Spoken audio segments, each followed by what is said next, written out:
கர்த்தரை நாம் மகிமைப்படுத்துவோம். பாடல் எண் 172. மகிமை மாட்சிமை நிறைந்தவரே, மகிழ்வுடன் உம்மை தொழுகிறோம். Price the Lord.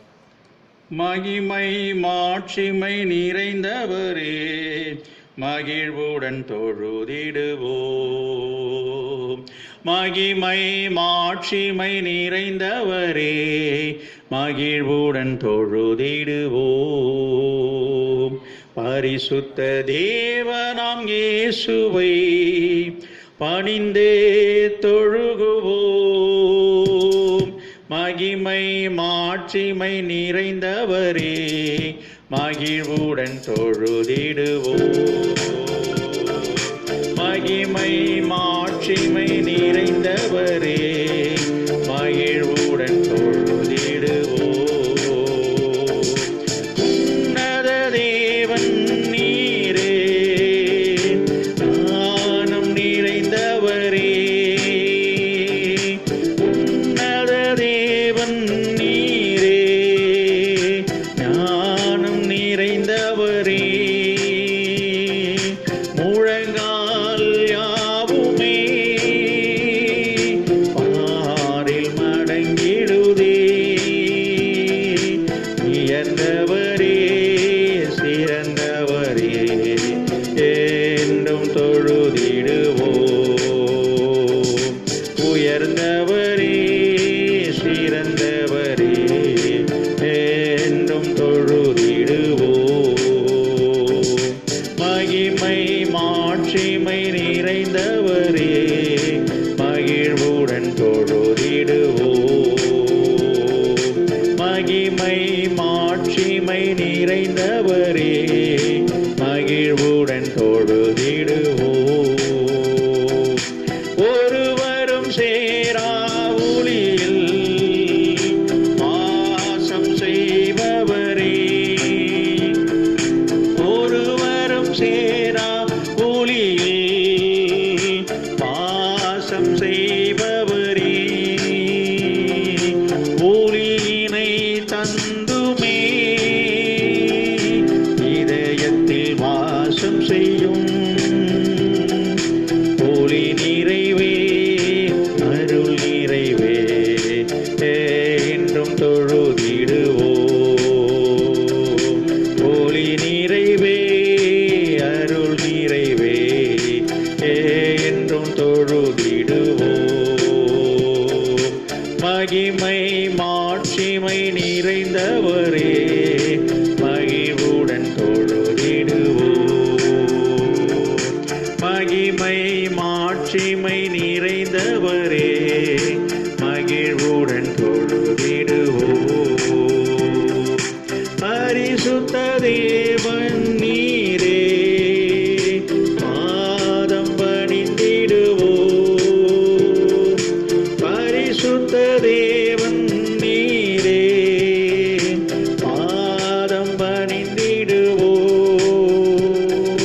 கழுவிய நிறுத்தினீரே, நித்திய தேவன் நீரே. கனமகிமை செலுத்திய நாம் என்றும் தொழுதிடுவோம். கனமகிமை செலுத்திய நாம் என்றும் தொழுதிடுவோம். மகிமை மாட்சிமை நிறைந்தவரே, மகிழ்வுடன் தொழுதிடுவோம். மகிமை மாட்சிமை நிறைந்தவரே, மகிழ்வுடன் தொழுதிடுவோம். நித்திய தேவனும் நீரே, நீதி நிறைந்தவரே. நித்திய தேவனும் நீரே,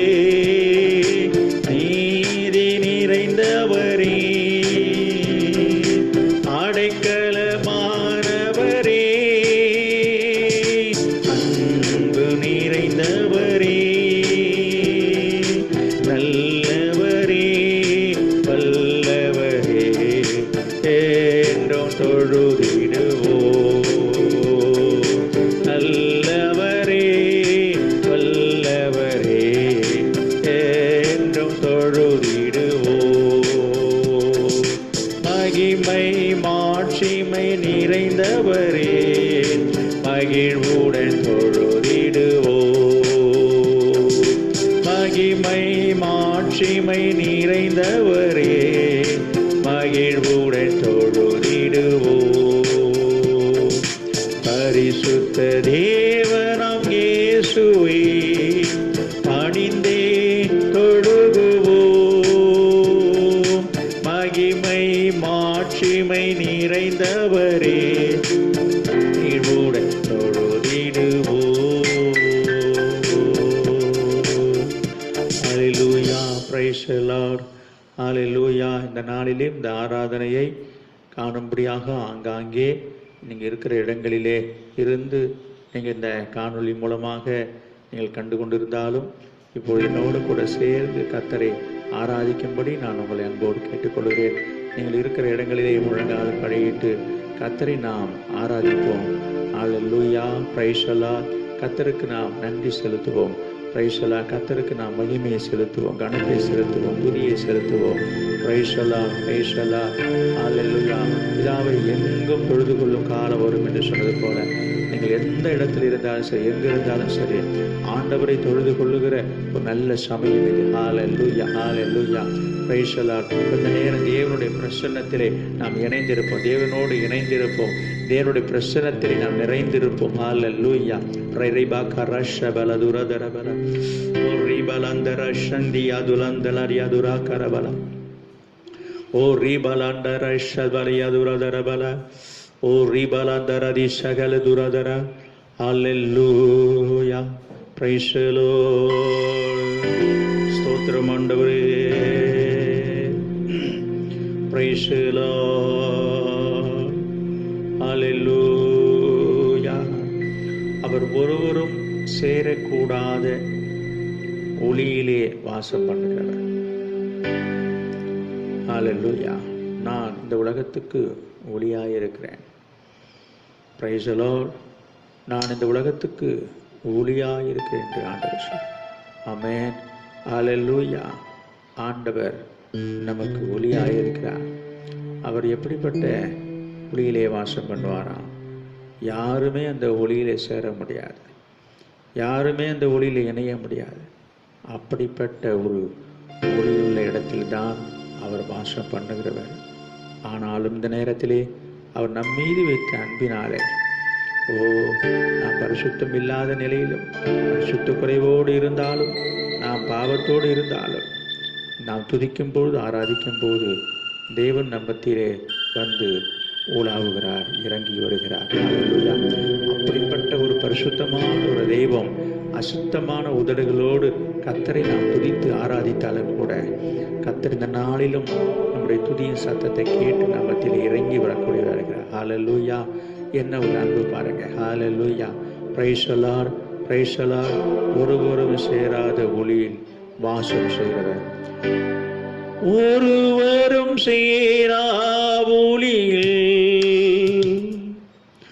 வாசம் செய்பவரே, ஒளியினை தந்துமே இதயத்தில் வாசம் செய்யும் ஒளி நிறைவே, அருள் நிறைவே, என்றும் தொழுதிடுவோ. ஒளி நிறைவே, அருள் நிறைவே, என்றும் தொழுதிடுவோ. கனம் மகிமை செலுத்தியே நாம் என்றும் தொழுதிடுவோ. கனம் மகிமை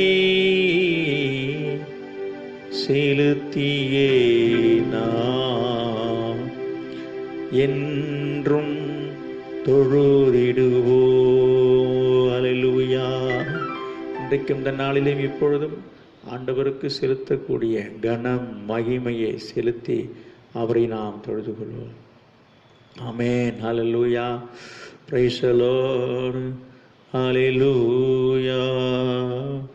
ஹல்லேலூயா. நல்லவரே, வல்லவரே, என்றும் தொழுதிடுவோ. நல்லவரே, வல்லவரே, என்றும் தொழுதிடுவோ. அல்லேலூயா. நல்லவரே, வல்லவரே, பரிசுத்தரே, பரிசுத்தரே, உமக்கு மகிமை. அல்லேலூயா. அல்லேலூயா. நம் தேவன் நல்லவர், நம் தேவன் நல்லவர், நம் இயேசு நல்லவர். Praise the Lord. அல்லேலூயா. அல்லேலூயா. நம் இயேசு நல்லவர், ஒருபோதும் கைவிடார், ஒரு நாளும் விலகிடார். நம் இயேசு நல்லவர், ஒருபோதும் கைவிடார், ஒரு நாளும் விலகிடார். ஒன்று சேர்ந்து நாம் துதிப்போம், சாத்தானை மிதிப்போம், தேசத்தை சுதந்தரிப்போம். ஒன்று சேர்ந்து நாம் துதிப்போம், சாத்தானை மிதிப்போம், தேசத்தை சுதந்தரிப்போம். நம் இயேசு நல்லவர், ஒருபோதும் கைவிடார், ஒரு நாளும் விலகிடார். நம் இயேசு நல்லவர், நம் இயேசு நல்லவர். நம்மை சுற்றி எங்கும் பலவிதமான அசாதாரணமான சூழ்நிலைகள் நடந்தாலும், என்ன நடந்தாலும், எது நடந்தாலும், இயேசு நமக்கு போதுமானவராயிருக்கிறார். ஆண்டவர் நமக்கு நல்லவராயிருக்கிறார். Price the Lord. இயேசு எப்பொழுதும் நல்லவர்.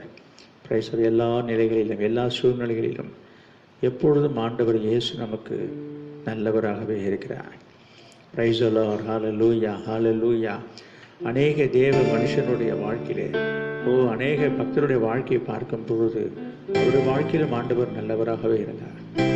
அநியாயமாக பாதிக்கப்பட்டு யோசேப்பு சிறைச்சாலையில் இருந்தாலும் கர்த்தர் அவனோடு கூட இருந்தார் என்று பார்க்கும் பொழுது ஆண்டவர் அவனுக்கு நல்லவராக தான் இருந்திருக்கிறார். அல்லேலூயா. சிங்கக்கெபியிலே, தானியேலே சிங்கக்கெபியிலே போடும் பொழுது கூட ஆண்டவரை தடுக்கவில்லை, தடை செய்யவில்லை, அவனை விடுவிக்கவும் இல்லை. ஆனால் கர்த்தர் அவனோடு இருந்தார். அப்பொழுதும் ஆண்டவனுக்கு நல்லவராகவே இருந்தார்.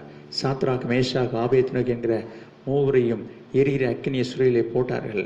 ஆண்டவர் அவர்களை தடுக்கவில்லை, தடை செய்யவில்லை, காப்பாற்றவில்லை. நடந்த சம்பவத்தை அனுமதித்தார். கர்த்தர் அவரோடு கூட உலாவினார் என்று நாம் பார்க்கிறோம். Price the Lord. தேவன் அவரோடு கூட உலாவினார் என்று சொல்லி நாம் வாசிக்கிறோம். பாருங்க, கர்த்தரோட துன்ப நேரத்திலும், துயர நேரத்திலும், வேதனை நேரத்திலும் கூட ஆண்டவர் நம்மோடு கூட இருந்து நமக்கு நன்மையை செய்கிறவராக இருக்கிறார். அவர் நல்லவராக இருக்கிறார். ஹல்லேலூயா. ஒருவேளை நாம் நினைக்கலாம், சிந்திக்கலாம், என்னுடைய வாழ்க்கையில் ஆண்டவர் ஏன் இதை எனக்கு அனுமதித்தார், ஏன் இந்த பாதையில் என்னை நடத்துகிறார், எனக்கு ஏன் இந்த சம்பவம் நடக்கிறது என்று சொல்லி நாம் ஒருவேளை சிந்திக்கலாம். இப்படிப்பட்ட எண்ணங்கள், சிந்தனைகள் நம்முடைய மனதுக்கு வருவதற்கு வேண்டிய வாய்ப்புகள் சூழல் இருக்கலாம். ஹல்லேலூயா. ஆனாலும் இயேசு நமக்கு நல்லவராக இருக்கிறார். ஹல்லேலூயா. இயேசு எப்பொழுது நல்லவராக இருக்கிறார். இயேசு எதையும் நமக்கு நன்மைக்கு எதுவாகவே செய்கிறார். ஹல்லேலூயா. அன்று யோசேப்பு சொல்லுகிறதை பார்க்கிறோம். நீங்கள் எனக்கு இதை தீமை செய்ய நினைத்தீர்கள், தேவனோ அதை இன்றைக்கு நடந்து வருகிறபடி நன்மையாக மாறப்படுகிறார் என்று சொல்கிறார். அதுபோல ஆண்டவர் உங்கள் வாழ்க்கையிலே எந்த பாதையிலும் உங்களை நடத்தி கொண்டு சென்றாலும் சரி, தேவன் அதை நன்மையாக மாற பண்ணுவார். ஹல்லேலூயா. ரீபா கரா ஷபலபரா ஓ ரீபா லதரதி ஷபலதிரதர பலபரா. ஹல்லேலூயா. நீங்கள் எந்த வழியில் கடந்து போனாலும், எந்த பாதையில் கடந்து போனாலும் இயேசு உன்னோடு இருக்கிறார். இயேசு நம்மோடு இருக்கிறார். ஹல்லேலூயா. Praise the Lord. ஹல்லேலூயா. நல்லவரே, நன்மை செய்தவரே, நன்றி நன்றி ஐயா. நல்லவரே, நன்மை செய்தவரே, நன்றி நன்றி ஐயா. வல்லவரே, நல்லவரே, ஆராதனை சொல்லுவோம். ஆராதனை என்னோடு கூட சேர்ந்து சொல்லுவோம். வல்லவரே, நல்லவரே, ஆராதனை ஆராதனை. வல்ல செயல்கள் நினைத்து நினைத்து உள்ளமே பொங்குதையா. வல்ல செயல்கள் நினைத்து நினைத்து உள்ளமே பொங்குதையா. நல்லவரே, நன்மை செய்தவரே, நன்றி நன்றி ஐயா. நல்லவரே, நன்மை செய்தவரே, நன்றி நன்றி ஐயா. நல்லவரே, வல்லவரே, ஆராதனை ஆராதனை. நல்லவரே, வல்லவரே, ஆராதனை ஆராதனை. பரிசுத்தரே,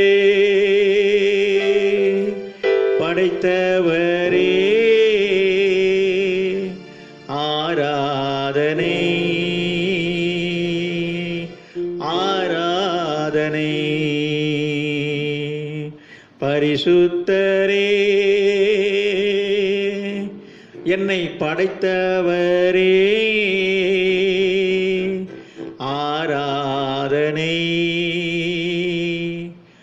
ஆராதனை. இரட்சகரே, இயேசுநாதா, ஆராதனை ஆராதனை. இரட்சகரே, இயேசுநாதா, ஆராதனை ஆராதனை. அடைக்கலமே, அதிசயமே, ஆராதனை ஆராதனை. ஹல்லேலூயா. Praise the Lord. Hallelujah. Hallelujah.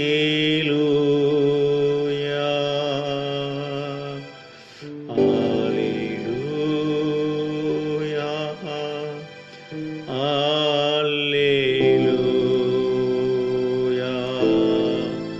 Hallelujah.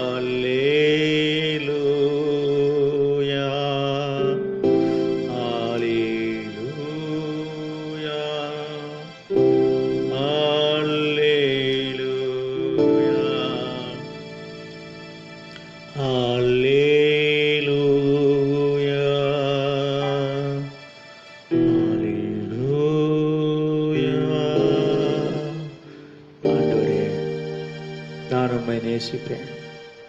என்னுடைய வாழ்க்கையிலே நான் கடந்து போகிற பாதையிலே என்ன சூழ்நிலைகள் வந்தாலும் என்ன போராட்டங்கள் வந்தாலும் ஆண்டவரே நான் உம்மை நேசிப்பேன்,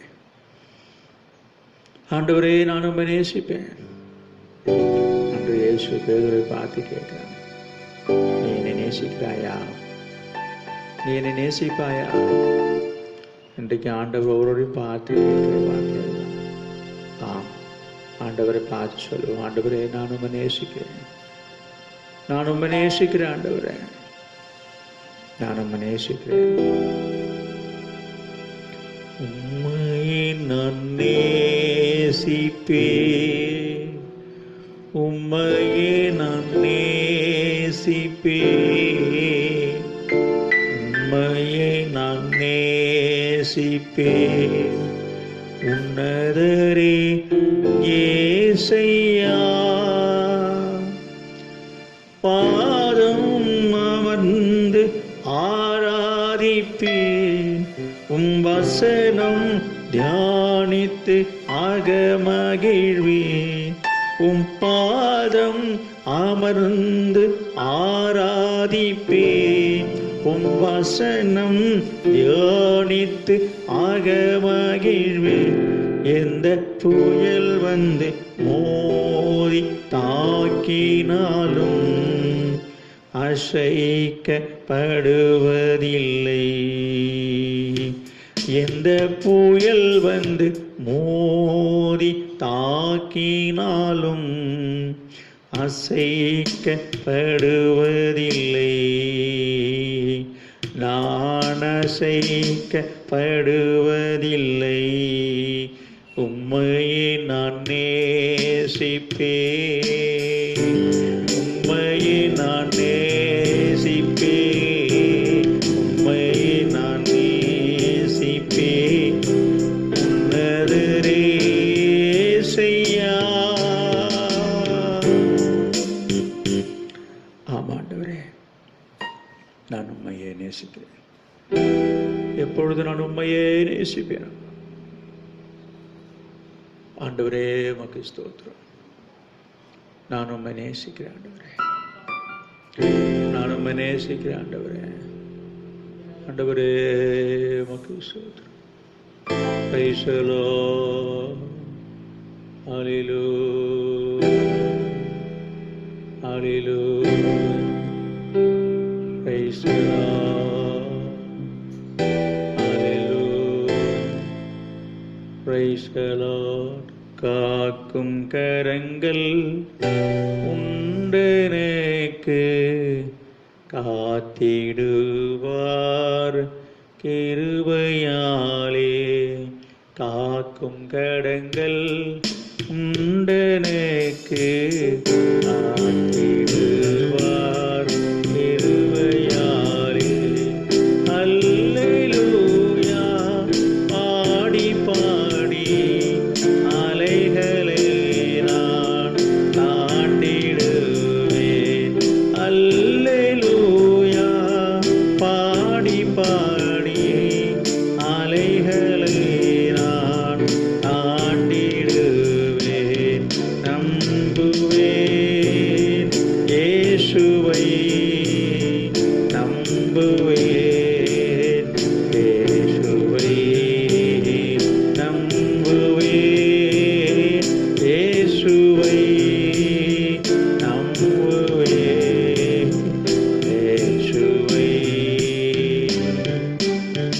ஆமென். நம்முடைய வாழ்க்கையிலே என்ன நடந்தாலும், யார் நம்மை கைவிட்டாலும், யார் நம்மை விட்டு விலகினாலும், இயேசு நம்மை கைவிடாதவர், இயேசு நம்மை விட்டு விலகாதவர். இயேசு நம்மோடு இருக்கிறார், இயேசு உங்களோடு இருக்கிறார். இன்றைக்கு இந்த நாளில் ஆராதிக்கிறவங்களோடு கூட ஆண்டவர் இருக்கிறார். ஹல்லேலூயா. Praise the Lord. நன்றி ஆண்டவரே.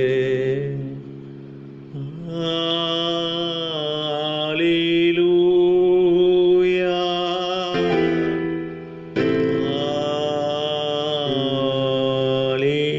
ஹல்லேலூயா,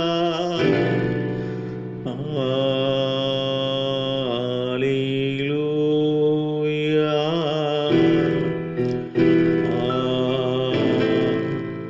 ஹல்லேலூயா.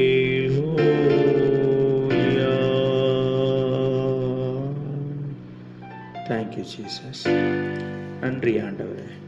பரிசுத்த ஆவியானவரே, உமக்கு நன்றி, உமக்கு நன்றி, உமக்கு நன்றி. உட்காரவோ. கர்த்தருடைய பரிசுத்த நாமத்திற்கு மகிமை உண்டாவதாக. ஆண்டவராகிய இயேசு கிறிஸ்துவின் பரிசுத்த நாமத்தினாலே இந்த நாளிலும் இந்த காணொளி காட்சியின் மூலமாக ஆங்காங்கே கிராமங்களிலே வீடுகளில் தோறும் இந்த ஆராதனையிலே கலந்து கொள்ளும்படியாக காத்திருக்கிற உங்கள் அனைவரையும் ஆண்டவர் தாமே ஆசீர்வதிப்பாராக. நீங்கள் இந்த நாளிலும் நான் உங்களை முகமுகமாக பார்க்க முடியாவிட்டாலும் நீங்கள் அனைவரும் இந்த யூடியூப் மூலமாக, இந்த பிராட்காஸ்ட் மூலமாக நீங்கள் அனைவரும் இந்த ஆராதனையை காண்பீர்கள் என்று சொல்லி நான் நம்புகிறேன். இப்பொழுதும் என்னோடு கூட இணைந்து இந்த ஆராதனை கலந்து கொண்ட உங்கள் அனைவரையும் ஆண்டவர் தாமே ஆசீர்வதிப்பாராக. ஹல்லேலூயா, ஹல்லேலூயா, ஹல்லேலூயா. தேவனுக்கு மகிமை உண்டாகட்டும். கர்த்தர் நல்லவர், அவர் கிருபை என்றும் உள்ளது. கர்த்தர் உங்களோடு இருப்பார். கர்த்தர் உங்கள் அனைவரையும் ஆசீர்வதிப்பாராக. நாம் சில குறிப்புகளை சொல்லி நாம் ஜெபம் பண்ணி கடந்து செல்லலாம். கடந்த பல வாரங்களாகவே தொடர்ந்து நம்ம எல்லாரும் ஆலயத்திலே கூடி ஆராதிக்க முடியாதபடிக்கு எதிர்பாராத ஒரு சூழ்நிலை ஏற்பட்டிருக்கிறது. இதனால் மனதளவில் எல்லாரும் பாதிக்கப்பட்டிருக்கிறோம். மனதளவில் எல்லாருக்கும் ஒரு வருத்தம் இருக்கிறது, ஏக்கம் இருக்கிறது. என்றைக்கு, எங்கு, எப்பொழுது நாம் மீண்டும் சந்திப்போம், ஆராதிப்போம், ஆலயத்துக்கு வருவோம் என்கிற ஏக்கம் எல்லாருக்கும் இருக்கிறது. தேவன் எல்லாவற்றையும் அறிவார். உங்களுடைய ஏக்கங்களையும் பெருமூச்சுகளையும் ஆண்டவர் அறிந்திருக்கிறார். நிச்சயமாகவே இதற்கு ஒரு முடிவு உண்டு. சீக்கிரமாக இந்த நிலைமைகள் மாறும். அதற்காக நாம் தொடர்ந்து ஜெபிப்போம். இந்த ஆராதனையிலே நீங்கள் ஒவ்வொரு வாரமும் சரியான நேரத்தில் வந்து நீங்கள் எப்படி ஆலயத்தில் கூடி ஆராதிக்கிறீர்களோ அதே போல கூட சேர்ந்து ஆராதிக்க வேண்டும். இந்த வார்த்தைகளையும் நீங்கள் அவர் அமர்ந்து கவனிக்க வேண்டும் என்று அன்போடு கேட்டுக்கொள்கிறேன். முடிந்த வரைக்கும் இந்த ஆராதனை நாளிலே, ஆராதனை நேரத்திலே நீங்கள் அமர்ந்து இந்த நிகழ்ச்சியை பார்ப்பது உங்களுக்கு ஆசீர்வாதமாக இருக்கும். இது திரும்ப எப்பொழுது வேண்டுமானாலும் திரும்ப பார்க்கலாம். அதற்கு வேண்டிய வாய்ப்புகள் இருக்கிறது தான். இருந்தாலும் அதற்குரிய நேரத்தை நீங்கள் ஒதுக்கி இந்த ஆராதனையிலே பங்கெடுப்பது தான் ஆண்டவருக்கு பிரியமாக இருக்கும் என்று சொல்லி நான் நம்புகிறேன். எனவே உங்களுடைய காரியங்கள் எல்லாவற்றையும் ஒதுக்கி வைத்துவிட்டு சிறிது நேரம் இந்த ஆராதனைக்காக நீங்கள் அமைதியாக இந்த நிகழ்ச்சியை பார்க்கும்படி உங்களை அன்போடு கேட்டுக்கொள்கிறேன். நாம் சில குறிப்புகளுக்காக ஜெபிக்க போகிறோம். வழக்கம் போல இந்த ஆராதனைகள் அரசாங்கத்தினுடைய மறு உத்தரவு வருகிற வரைக்கும் இந்த யூடியூப் மூலமாக தான் இந்த ஆராதனைகள் தொடர்ந்து நடக்கும் என்பதையும் நீங்கள் அறிந்து கொள்ளுங்கள். மற்றவர்களுக்கு இது தெரியப்படுத்துங்கள். அடுத்ததாக இந்த புதன்கிழமை தோறும் ஆலயத்தில் வந்து ஜெபிக்கிற ஜெப பங்காளர்கள் அனைவரும் தவறாமல் உங்களுக்கு கொடுக்கப்பட்ட அந்த நேரத்திலே நீங்கள் வீட்டில் இருந்த வண்ணமாக தொடர்ந்து ஜெபிக்கிறீர்கள் என்று சொல்லி நான் நம்புகிறேன். எனவே தொடர்ந்து நீங்கள் ஜெபியுங்கள். அநேக கர்த்தருடைய பிள்ளைகள் ஒவ்வொரு வாரமும் என்னோட தொலைபேசியில் தொடர்பு கொண்டு என்னுடைய நலனை விசாரிக்கிறார்கள். நானும் அநேக விசுவாசிகளுக்கு ஒவ்வொரு வாரமும் முடிந்த அளவுக்கு நான் தொலைபேசியின் மூலமாக தொடர்பு கொள்கிறேன். ஒருவேளை ஒரு சிலர் நினைக்கலாம் என்னோடு அவர் பேசவில்லை என்று சொல்லி. அதற்கு நான் காரணமல்ல. அநேக விசுவாசியினுடைய தொலைபேசி எண்கள் என்னுடைய ரெஜிஸ்டரில் இருந்து நான் ஃபோன் பண்ணும் பொழுது ஒரு சில எண்கள் உபயோகத்தில் இல்லை என்று வருகிறது. ஒரு சிலர் ராங் நம்பர் என்று சொல்கிறாங்க. ஒரு சில எண்களை யாரோ எடுத்துக்கிட்டு சம்பந்தம் இல்லாதவர் பேசுகிறார்கள். இப்படிப்பட்டவருக்கு தான் நான் அவர்களை தொடர்பு கொள்ள முடியாமல் போயிருக்கும் என்று நான் நினைக்கிறேன். எனவே என்னோடு பேசவில்லை என்று நீங்கள் நினைப்பீர்கள் என்று சொன்னால் முதலாவது என்னோடு தொடர்பு கொண்டு நீங்கள் உங்களுடைய ஃபோன் நம்பரை மீண்டுமாக புதுப்பித்துக் கொள்வது நல்லது. நீங்கள் ஃபோன் பண்ணியே கேட்கலாம். நிறைய பேருக்கு ஃபோன் இருக்கிறது, நம்பர் இருக்கிறது. ஆனால் ஒரு முறை கூட இந்த காரியத்தை என்னிடத்தில் நேராக கேட்க மனதில்லாமல் நான் ஃபோன் பண்ணவில்லை என்று சொல்லி வருத்தப்படுவது எனக்கு வருத்தமாக இருக்கிறது. எனவே எனக்கு எல்லாரையும் பார்க்க எனக்கு ரொம்ப ஆவலாக இருக்கிறது, விருப்பமாக இருக்கிறது. கர்த்தருக்கு சித்தமானால் விரைவில் வந்து உங்களை சந்திக்கவும் நான் விரும்புகிறேன், நினைக்கிறேன். ஆண்டவர் அதற்கு வேண்டிய சமயத்தையும் வாய்ப்பையும் ஏற்படுத்துவாராக. கடந்த வாரத்தில் கூட எனக்கு சரீரத்தில் சற்று சுகவீனம் இருந்தது. ஆனாலும் கர்த்தர் எனக்கு சுகம் தந்தார். எனக்காக நீங்கள் ஜெபிக்கும்படி உங்களை அன்போடு நான் கேட்டுக்கொள்கிறேன். உங்களுடைய ஜெபத்தினாலே ஆண்டவர் என்னை சுகமாக வைத்திருக்கிறார். எனக்காகவும் குடும்பத்துக்காகவும் ஊழியத்துக்காகவும் தொடர்ந்து நீங்கள் ஜெபிக்கும்படி உங்களை அன்போடு நான் கேட்டுக்கொள்கிறேன். கர்த்தர் உங்களை அனைவரையும் ஆசீர்வதிப்பாராக. இந்த நேரத்தில் வழக்கமாக நாம் எப்பொழுதும் எல்லாருக்காகவும் ஜெபிக்கிறது போல இப்பொழுது உள்ள அசாதாரண சூழ்நிலைக்காக நாம் இருந்த இடத்திலிருந்து எல்லாரும் சேர்ந்து நாம் ஜெபம் பண்ணுவோம். பரிசுத்தமுள்ள எங்கள் நல்ல பிதாவே, நாங்கள் உம்மை ஸ்தோத்திரிக்கிறோம். ஆண்டவரே, இந்த உலகமெங்கும் உள்ள ஆண்டவரே சகல தேசங்களிலும் பட்டணங்களிலும் ஒரு அசாதாரணமான ஒரு சூழ்நிலை ஏற்பட்டிருக்குதப்பா. எங்கும் ஒரு பதட்டம், எங்கும் மக்களுக்குள்ளே ஒரு விதமான அச்சம் பயத்தோடு வாழ்ந்து கொண்டிருக்கிறார்களப்பா. இந்த கொரோனா என்கிறதான இந்த கொடிய வைரஸ் வியாதினாலே ஆண்டவரே இந்த உலகமே ஆண்டவரை கலங்கி கொண்டிருக்கிறதப்பா. அநேகருடைய ஆண்டவரே தொழில் ஆதாரங்கள் பாதிக்கப்பட்டிருக்கிறதப்பா, பொருளாதாரங்கள் பாதிக்கப்பட்டிருக்கிறதப்பா. ஜனங்கள் எல்லாரும் ஆண்டவரே வீட்டுக்குள்ளே அடைந்து இருக்கிறார்களப்பா. அநேகர் இந்த நோயினால் பாதிக்கப்பட்டு இறந்து போயிருக்கிறார்கள். அநேகர் இதனால் பாதிக்கப்பட்டு வேதனையோடு தவிப்போடு இருக்கிறார்கள். அப்படிப்பட்டவர்களெல்லாம் கர்த்தர் இப்பொழுது குணமாக்க வேண்டும் என்று சொல்லி செபிக்கிறோம். இந்த நோய் தொற்று அதிகமாக பரவி அநேக ஜனங்களை பலியாக்காத படிக்க தேவன் அநேகரை நீ குணமாக்கி வருவதற்காக ஸ்தோத்திரம். இப்போது பாதிக்கப்பட்ட அனைவரையும் ஆண்டவர் சுகமாக்குவீராக. நமக்கு ஸ்தோத்திரம். குறிப்பாக கர்த்தாவே, தேசத்தில் உள்ள எல்லா தேசங்களுக்காக ஜெபிக்கிறோம். அமெரிக்கா தேசத்துக்காக ஜெபிக்கிறோம், சைனாவுக்காக ஜெபிக்கிறோம், இத்தாலிக்காக, இங்கிலாந்துக்காக ஜெபிக்கிறோம், பிரிட்டனுக்காக ஜெபிக்கிறோம். ஆண்டவரே உமக்கு ஸ்தோத்திரம், உமக்கு ஸ்தோத்திரம், ஸ்தோத்திரம், ஸ்தோத்திரம். வடகொரியா, தென்கொரியா, வியட்நாம் ஆண்டவரே எல்லா தேசங்களுக்காக ஜெபிக்கிறோம். ஆண்டவரே உமக்கு ஸ்தோத்திரம். ஐரோப்பாவுக்காக ஜெபிக்கிறோம், ஆப்பிரிக்காவுக்காக ஜெபிக்கிறோம். ஆண்டவரே உமக்கு ஸ்தோத்திரம். இந்தியாவுக்காக ஜெபிக்கிறோம், தமிழ்நாட்டுக்காக ஜெபிக்கிறோம். ஆண்டவரே இந்த தேசத்தில் உள்ள எல்லா மாநிலத்தில் உள்ள மக்களுக்காகவும் ஜெபிக்கிறோம். இன்றைக்கு எத்தனையோ பேர் பாதிக்கப்பட்டு இதனாலே கர்த்தாவே வேதனையோடு வருத்தத்தோடு இருக்கிறார்கள். தேவன் அவர்கள் எல்லாரையும் விடுவிக்க வேண்டும் என்று சொல்லி ஜெபிக்கிறோம். ஆண்டவரே உமக்கு ஸ்தோத்திரம். கிருபையாக இறங்கி நீர் அவரை சுகமாக்குவீராக. தேசத்துக்கு சேமத்தை கொடுப்பீராக, ஜனங்களுக்கு சேமத்தை கொடுப்பீராக. நீர் உதவி செய்யுங்கப்பா. இந்த நோய் தொற்றில் இன்னும் அதிகமாய் பரவாதபடிக்கு நீர் எங்களையும் எங்கள் தேசத்தையும் பாதுகாப்பீராக.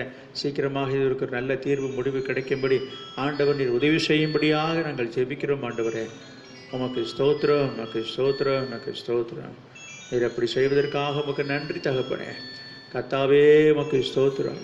கிருபையுள்ள தேவன் ஆண்டவரே உமக்கு ஸ்தோத்திரம், உமக்கு ஸ்தோத்திரம், உமக்கு ஸ்தோத்திரம். ஆவியானவரே உமக்கு ஸ்தோத்திரம். பரிசுத்த ஆவியானவரே உமக்கு ஸ்தோத்திரம். நீர் வழி நடத்துங்கப்பா. தேசத்தை பார்க்கணும், தேசத்தை பாதுகாக்கணும். இங்கே சபையினுடைய விசுவாச மக்களை பாதுகாக்கணும். ஆண்டவரை குறிப்பாக இந்த சேத்தியத்தோப்பு ஏசியா சபையில் இருக்கிற விசுவாசியின் குடும்பங்களை நீ பாதுகாக்கணும். ஒவ்வொருவரையும் பேர் பேராக ஒவ்வொரு குடும்பத்தையும், ஒவ்வொரு கிராமங்களில் உள்ள ஆண்டவர் ஒவ்வொரு விசுவாச குடும்பத்தையும் நீர் பாதுகாப்பீராக, நீர் ஆசீர்வதிப்பீராக. இயேசு நாமத்தில் ஜெபிக்கிறோம் பிதாவே. ஆமென், ஆமென். கர்த்தர் நம்முடைய ஜெபங்களை கேட்டதற்காக கர்த்தரை நன்றியோடு ஸ்தோத்திரம். ஸ்தோத்திரம், ஸ்தோத்திரம், ஸ்தோத்திரம், ஸ்தோத்திரம், ஸ்தோத்திரம், ஸ்தோத்திரம், ஸ்தோத்திரம். கர்த்தர் உங்களை ஆசீர்வதிப்பாராக. ஆமென். இன்றைக்கு இந்த நாளிலே நாம் கர்த்தருடைய வார்த்தையை நாம் தொடர்ந்து பார்க்கலாம். Praise the Lord.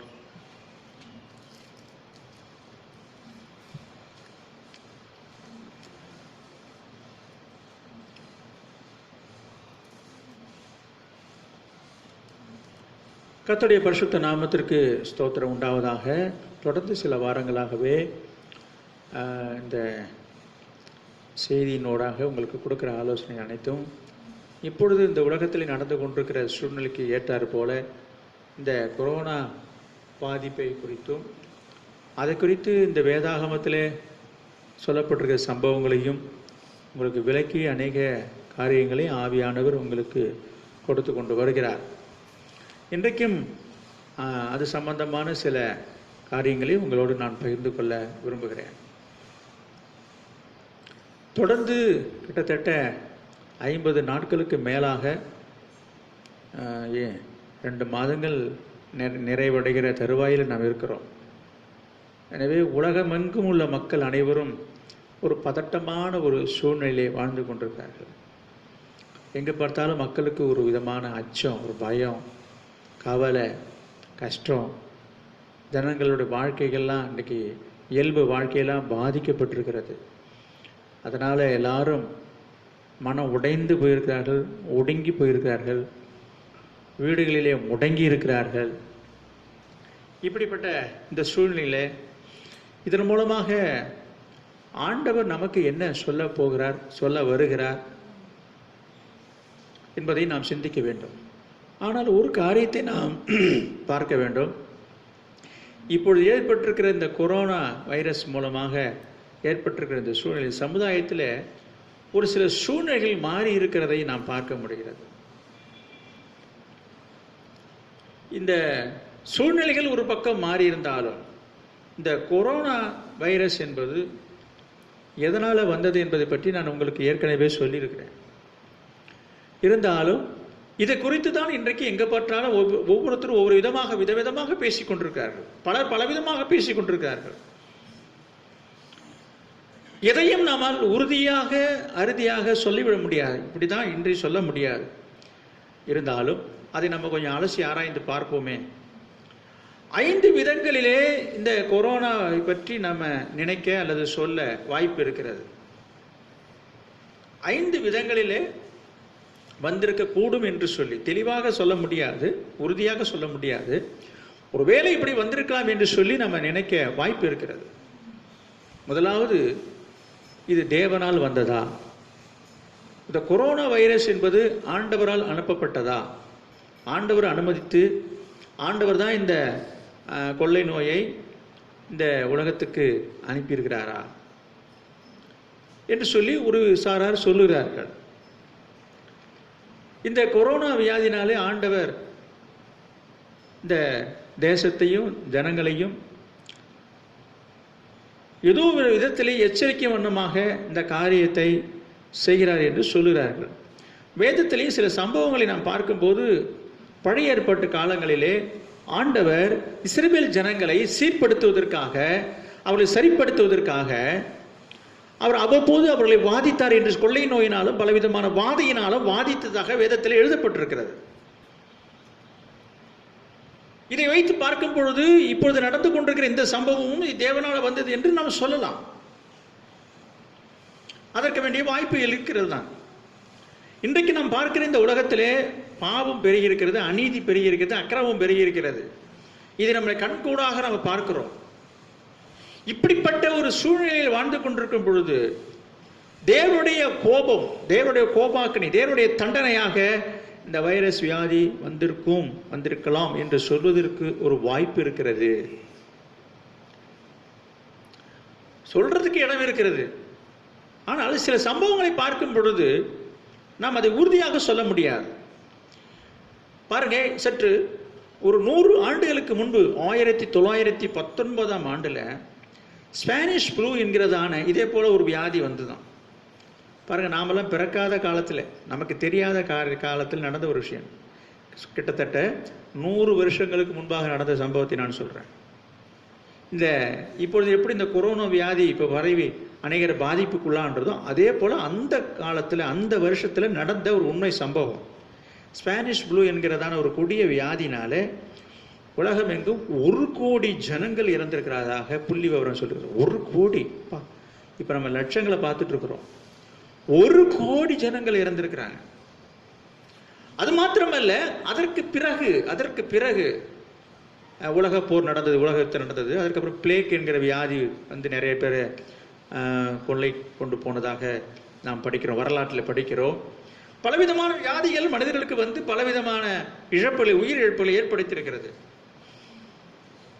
அது மாத்திரமல்ல, இன்றைய உலகத்தில் இன்றைக்கு பாருங்க, இன்றைய காலகட்டத்தில் ஒவ்வொரு நாளும் பக்கவாத நோயினால இந்த கை கால் ஒரு பக்கம் பக்கவாதம் ஏற்பட்டு ஒரு கால் இயங்காது அல்லவா, அந்த பக்கவாதம் ஸ்ட்ரோக் வியாதினால உலக அளவில் ஆவரேஜாக சராசரியாக 15,000 பேர் ஒரு நாளைக்கு இறக்குறாங்க. நல்லா கவனிங்க, இறந்தவர்களுடைய கணக்கு இல்லை, இதெல்லாம் ஒரு புள்ளி விவரங்கள் சொல்கிறாங்க. தினசரி தினமும் ஒரு நாளைக்கு 15,000 பேர் சாகுறாங்க. எதில் என்று சொன்னால் இந்த ஸ்ட்ரோக்னால. கை கால் வலி, ஒரு பக்கவாதம் வந்து ஒரு கை ஒரு கால் இயங்காதவர்கள் அந்த வியாதினாலே பாதிக்கப்பட்டு 15,000 பேர் இறந்து போகிறாங்க. சுவாச கோளாறுனால இந்த டிபி அதுபோல் இந்த சுவாசிக்க முடியாத நுரையீரல் பாதிக்கப்பட்டவர்கள் ஒரு நாளைக்கு 13,000 பேர் இறந்து போகிறாங்களாம் தினமும். உலக அளவில் நான் சொல்கிற புள்ளி விவரம். நமக்கு இதெல்லாம் தெரியறதில்லை, நம்ம இதெல்லாம் பார்க்கல. எங்கேயோ ஒரு மூலையில் நடந்தாலும் இதெல்லாவற்றையும் ஒரு கணக்கெடுத்து பார்க்கும் பொழுது உலக அளவில் ஒரு நாளைக்கு 13,000 பேர் நுரையீரல் சம்பந்தப்பட்ட வியாதினால இறந்து போகிறாங்க.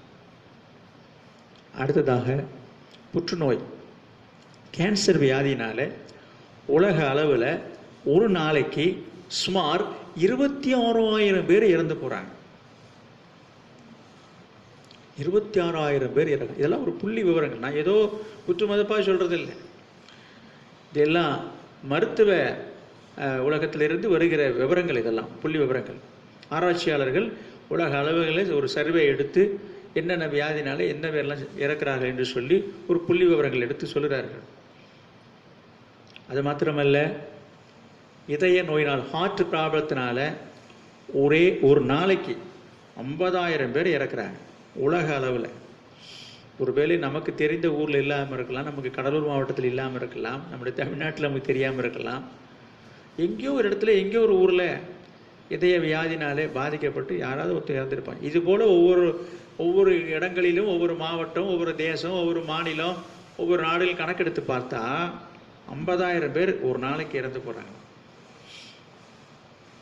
கவனிச்சு பாருங்க. இதெல்லாம் பார்க்கும்போது நமக்கு இந்த கொரோனா தான் வந்து இந்த உலகத்தையே கலக்கிட்டு இருக்குது, சாவை பற்றி எல்லாருக்கும் ஒரு பயத்தை கொடுத்துட்டு இருக்குது. ஆனால் ஒவ்வொரு நாளும் இப்படிப்பட்ட பல வியாதினாலே மனிதர்கள் மரித்து போகிற காரியங்கள் அநேகருடைய கண்களுக்கு தெரியவில்லை. அதான் உண்மை. யாருக்கு தெரியும்? இப்போ நான் சொன்ன இந்த விவரங்கள்லாம் எங்கேயோ ஒரு மூலையில் நடக்குது. இப்படி இருக்கும் பொழுது ஏன் இதற்கு மட்டும் நாம் பயப்படுகிறோம், பயப்பட வேண்டும்? அதுக்கு காரணம் இருக்குது. இதய நோயினால் சாகுறாங்க, கேன்சரால் சாகுறாங்க, நுரையீரல் வியாதினால் சாகுறாங்க சொன்னாலும் கூட அது வேற யாரையும் பாதிக்கிறது இல்லை. ஆனால் இந்த கொரோனா இருக்கு பாருங்க, இது ஒரு தொற்று வியாதி. இது யாருக்கு வரும் என்று சொல்ல முடியாது. யாருக்கு வேண்டுமானாலும் அது தொற்றிக்கொள்ளும், யாரிடத்திலிருந்தும் அந்த தொற்றிக்கொள்ளும். யாருக்கு இருக்கிறது என்றே தெரியாது, நமக்கு தொற்றி இருக்கிறது என்று நமக்கே தெரியாது. ஆனால் ஆளை கொள்ளுகிற ஆளை ஆட்கொல்லி ஒரு வைரஸ் அது. எனவே இந்த கொரோனா வியாதினால நாம் பயப்படுறதுக்கு வேண்டிய காரணம் அதுதான். மற்ற வியாதிகளுக்கும் இதுக்கும் உள்ள வித்தியாசத்தை நான் சொல்லி கொண்டு வருகிறேன். எதற்காக இந்த புள்ளி விவரத்தை சொல்றேன்னா, இது போல ஏற்கனவே சில சம்பவங்கள் நடந்திருக்குது. அது மாத்திரமல்ல, தினமும் ஜனங்கள் ஒரு கூட்டம் மடிந்து கொண்டிருக்கிறார்கள். அதை பற்றிலாம் நாம் நினைக்கல, ஆனால் இதை பற்றி தான் அதிகமாக பேசுகிறோம். உலகம் முடிய போகுது, உலகம் அழிய போகுதுன்னு.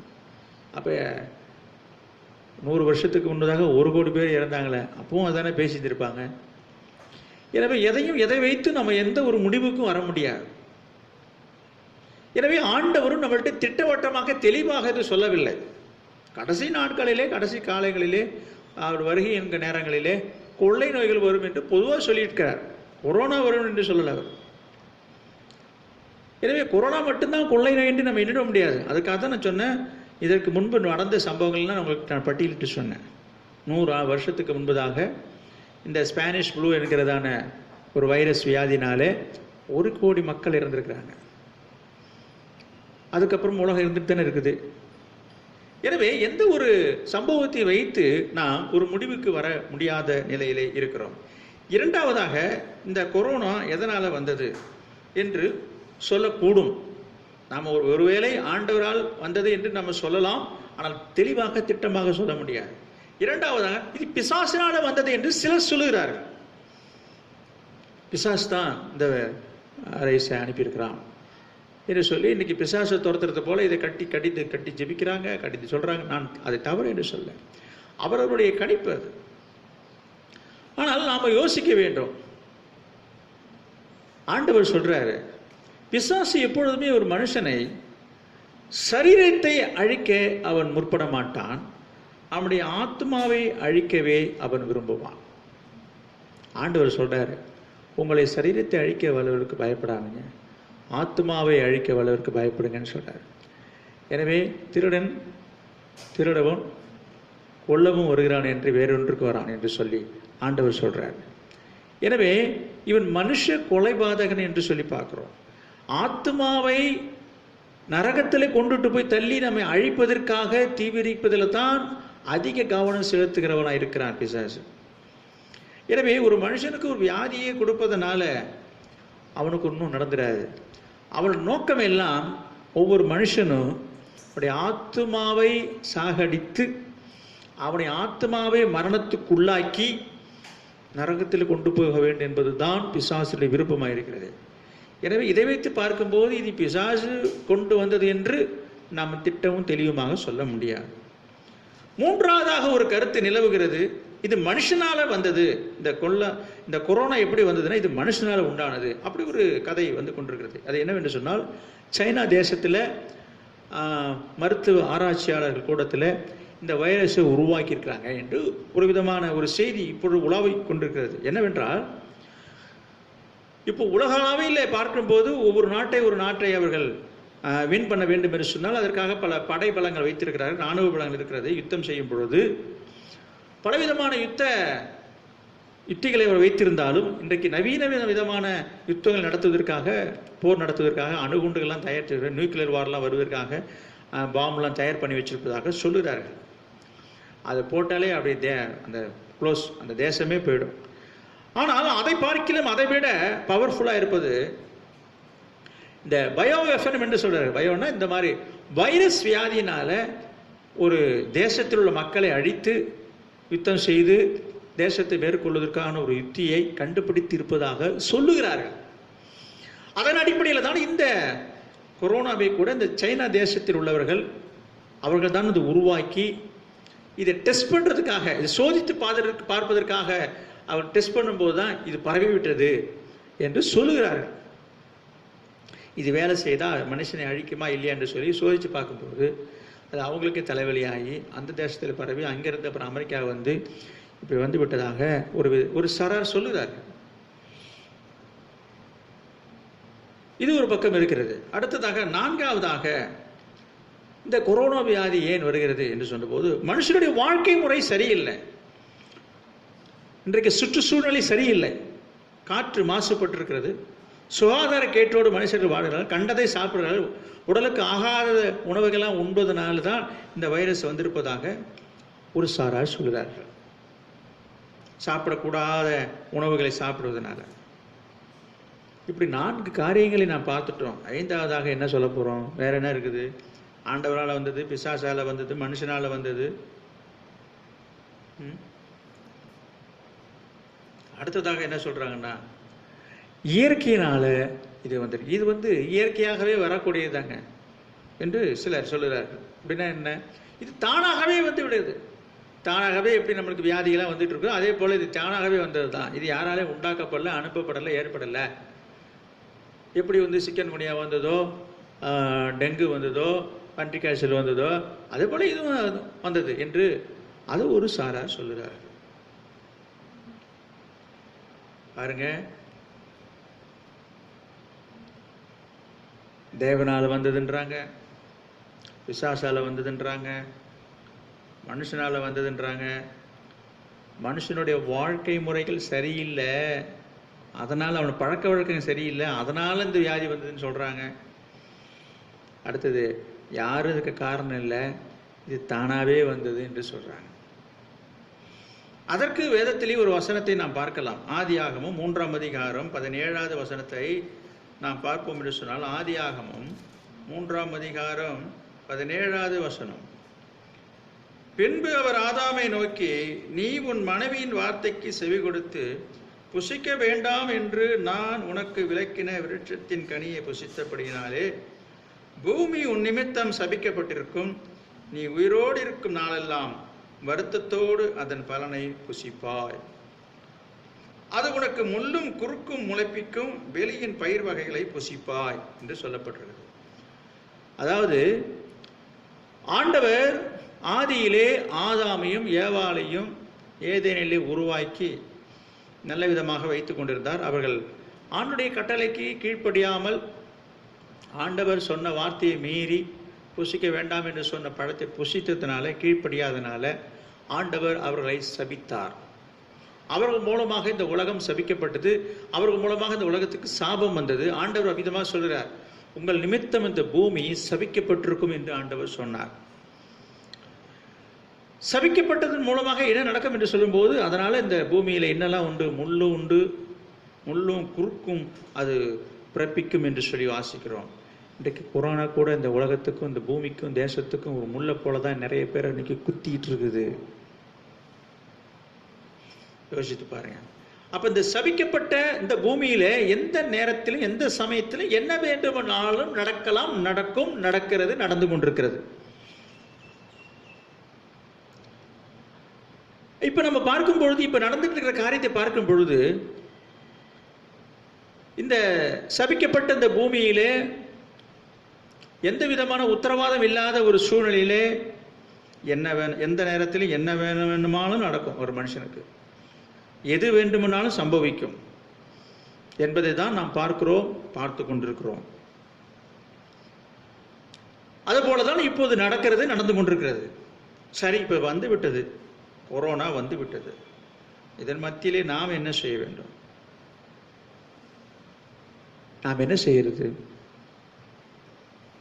எது எப்படியோ எனிகோ ஆண்டவர் இதை அனுமதித்து விட்டார். பாருங்க, இது மனுஷனால வந்ததா, பிசாசினால வந்ததா, இயற்கையா வந்ததா, இயற்கை சூழ்நிலையில வந்ததா, இந்த ஆராய்ச்சி ஒரு பக்கம் அப்படி இருக்கட்டும். வந்துடுச்சு. இப்ப இதனால வந்தது, யாரால வந்ததுன்ற ஒரு பக்கம் இருந்தாலும் வந்துட்டுது. இதற்கு மத்தியில் என்ன செய்யலாம்? வந்ததுடன் மட்டுமல்ல, ஆண்டவரும் இதை என்ன செய்திருக்கிறாரு? தடுக்காமல், தடை செய்யாமல் இதை அனுமதித்திருக்கிறார். இந்த தேசத்துல, இந்த உலகத்துல இது இன்றைக்கு உலகத்தையே ஆட்டி படைத்துக் கொண்டிருக்கிறது. இதனால இந்த உலகமே பாதிக்கப்பட்டிருக்கிறது. உலகத்துள்ள எல்லா மக்களும் இதனால் பாதிக்கப்பட்டிருக்கிறார்கள். பாருங்க, எல்லாரும் பாதிக்கப்பட்டிருக்காங்க. நீங்க சர்ச்சை நாமும் பாதிக்கப்பட்டிருக்கிறோம். சபைகள் நடத்தப்பட, தேவாலயங்கள் மூடி இருக்கிறது. எல்லாருடைய சந்தோஷமும் நிறைவேறாதபடிக்கு தடைப்பட்டிருக்கிறது.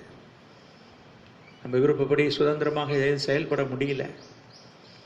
வருமானத்துக்கு வழி இல்லாமல், உணவுக்கு வழி இல்லாமல், வேலைக்கு வழி இல்லாமல், வேலைக்கு போக முடியாமல், இப்படி பற்பல சூழ்நிலையால் அநேக ஜனங்கள் இன்றைக்கு பாதிக்கப்பட்டிருக்கிறார்கள். இன்றைக்கு எல்லாமே அடங்கி முடங்கி, இன்றைக்கு ஊரடங்கு என்கிற பேரில் இந்த உலகமே ஸ்தம்பித்து நிற்கிறது. ஆண்டவரும் என்ன செய்கிறார்? இந்த காரியத்தை, இது நடக்கிறது, நடக்கட்டும் என்று ஆண்டவரும் வேடிக்கை பார்ப்பது போலதான் இருக்கிறது. ஆண்டவர் இதை அனுமதிச்சுட்டு இந்த மாதிரி காரியம், இந்த சம்பவம் இந்த ஜனங்களுக்கு, இந்த உலகத்துக்கு, இந்த உலகத்துல மக்களுக்கு நடக்கட்டும், இந்த மாதிரி தான் நடக்கணும் என்று அவர் நினைத்து தான் இதை அனுமதித்திருக்கிறார் என்று நாம் நினைக்க வேண்டியதா இருக்கு. அப்ப ஆண்டவர் இதை அனுமதித்திருக்கிறார் என்று சொன்னா அதுக்கு பின்னால ஏதோ ஒரு காரணம் இருக்கு. அவருக்கு ஒரு எந்த காரியத்தையும் ஒரு காரணம் இல்லாமல் அவர் எதையும் செய்ய மாட்டார். இதுக்கு பின்னால ஏதோ ஒன்று இருக்கிறது. பாருங்க, இன்றைக்கு இந்த உலகத்தில் இருக்கிற மனுஷனுடைய காரியங்களை பார்க்கும் பொழுது ஆண்டவர் ஒவ்வொரு மனிதனுக்கும் நல்ல சுதந்திரத்தை கொடுத்திருக்கிறார். ஆதாம் ஏவாளுக்கு கூட அந்த பழத்தை புசித்ததுனால ஒரு சாபத்தை கொடுத்தார தர, அவனுக்கு கொடுத்த உடைமைகளையும் உரிமைகளையும் சுதந்திரத்தையும் பறித்து கொள்ளவே இல்லை, தடுக்கவும் இல்லை, தடை செய்ய இல்லை. நீங்கள் பூமியில பழகி பெருகி எல்லாத்தையும் ஆண்டு கொள்ளுங்கன்னு தான் சொல்லிட்டார். எல்லாத்தையும் உங்க இஷ்டம் போல அனுபவிச்சுக்கிட்டார். சாபத்தை கூறினாலும் கூட அவனுடைய வாழ்வாதாரத்தை எதையும் தடுக்கவே இல்லை. இன்றைய வரைக்கும் அப்படித்தான். இன்றைக்கு மனிதன் வாழ்ந்து கொண்டிருக்கிற நிலைமை அப்படித்தான். ஆண்டவர் ஒவ்வொரு மனிதனுக்கும் அறிவு சுதந்திரத்தை கொடுத்திருக்கிறார். ஞானத்துக்குரிய சுதந்திரத்தை கொடுத்திருக்கிறார். என்ன அறிவு தெரியுமா மனுஷனுக்கு? என்ன ஞானம் பாருங்க, புத்திசாலியா இருக்கிறான், நல்ல புத்தியில நல்ல சுதந்திரத்தை கொடுக்குறான், ஆற்றலில் சுதந்திரத்தை கொடுக்குறான். இப்படிப்பட்ட ஒரு ஃப்ரீடத்தை ஆண்டவர் கொடுத்ததுனால தான் இன்றைக்கு அவனுடைய அறிவை பயன்படுத்தி புத்தியை பயன்படுத்தி இன்னைக்கு சந்திர மண்டலத்துக்கு போறான், செவ்வாய் கிரகத்துக்கு போறான், அரிய பெரிய கண்டுபிடிப்புகளை கண்டுபிடிக்கிறான். கொஞ்சம் யோசித்து பாருங்க. இப்படி நான் உங்களோட பேசிக்கொண்டிருக்கிற இந்த காரியங்கள் கூட மனுஷனுடைய கண்டுபிடிப்புகள் தானே. நீங்க எங்கேயோ இருக்கிறீங்க, நான் எங்கே இருந்தோ உங்க பேசுகிறேன், என்னுடைய வார்த்தையை கேட்கிறீங்க, என் முகத்தை பார்க்குறீங்க, இதெல்லாம் ஒரு அரிய கண்டுபிடிப்பு அல்லவா? எனவே மனுஷனுடைய ஞானத்தை தடை செய்யாமல், அவனுடைய அறிவை தடை செய்யாமல், அவனோட புத்திசாலித்தனத்தை தடை செய்யாமல் ஆண்டவர் விருப்பத்தை விட்டதுனால அவன் ஏகப்பட்டதை கண்டுபிடிச்சிட்டான். இதை மட்டும் இல்லை, சொல்ல விவரிக்க போனால் இந்த உலகத்தில் நடந்து கொண்டிருக்கிற ஒவ்வொரு காரியங்களும் மனுஷனுடைய அறிவினாலே, ஆற்றலினாலே, புத்திசாலித்தனத்தினால உண்டாக்கப்பட்டது, ஆராய்ச்சினால் உண்டாக்கப்பட்டது. நம்ம மெச்ச தகுந்த ஒரு காரியம்தான். பாருங்க, இதெல்லாம் நம்ம ஆச்சரியமான விஷயமா தான் தெரிகிறது. ஆனால் உனக்கு எவ்வளவு அறிவு இருந்தும், எவ்வளவு ஞானம் இருந்தும், எவ்வளவு புத்தி இருந்தாலும் அதற்கு மேலே ஒருவர் உண்டு என்பதை மனுஷன் மறந்து விட்டான், மனுஷன் நினைக்க மறந்து விட்டான். எனவே அவன் அறிந்து கொள்ள வேண்டும், புரிந்து கொள்ள வேண்டும், தெரிந்து கொள்ள வேண்டும் என்பதற்காகவே ஆண்டவர் என்ன செய்யறாரு, பா நீ ரொம்ப அறிவாளி புத்திசாலி எல்லாம் எனக்கு தெரியுதுப்பா, ஆனா உனக்கு மேல நான் ஒருத்தன் இருக்கிறேன்னு தெரியுதா என்பதை காட்டுவதற்காகவே ஆண்டவர் இந்த காரியங்களை செய்கிறார், செய்து கொண்டு வருகிறார். உலக அளவில் நீங்க பார்க்கும் பொழுது அமெரிக்க தேசத்தை தட்டிக்க யாருமே இல்லை. நம்பர் 1 பணக்கார நாடு, வல்லரசு நாடு, சகல விதங்களிலும் வளர்ச்சி அடைந்த ஒரு நாடு என்று சொன்னால் அமெரிக்கா தான். அதுக்கப்புறம் தான் ரஷ்யா, சைனா, ஜப்பான் எல்லாமே அதற்கப்புறம் தான். அப்படி எல்லாம் உலகத்தையே ஆட்டி படைக்க அடக்கி வைத்திருக்கிற ஆற்றல் பெற்ற ஒரு அமெரிக்க தேசத்துல இன்றைக்கு தேசமே ஆடிட்டு இருக்கு. இப்போ ஆட்டம் கண்டு விட்டது. ஆரம்ப நாட்களிலே இந்த கொரோனாவை குறித்து ஒரு விழிப்புணர்வு இல்லாமல் அவனுக்கு கிண்டல் அடித்து கொண்டிருந்தார்கள். இது சைனா வைரஸ், அந்த வைரஸ் என்று சொல்லி என்ன காமெடி பண்ணிட்டு இருந்தாங்க. நாள் ஆச்சு, இன்றைக்கு உலகளவில் பார்க்கும் பொழுது முதல் இடத்தில் இருப்பது அமெரிக்கா தான். அமெரிக்காவில் தான் அதிகமான சாவு, அமெரிக்காவில் தான் அதிகமாக அந்த நோய் பரவி இருக்கிறது, அமெரிக்காவில் தான் அதிக ஜனங்கள் இது பாதித்திருக்கிறது, அமெரிக்காவே திக்குமுக்காட செய்து நடுங்க வைத்திருக்கிறது. என்னது பெரிய பெரிய கண்டுபிடிப்புகள்லாம் பார்த்தீங்கன்னா எல்லாம் அமெரிக்கா தான் இருப்பாங்க.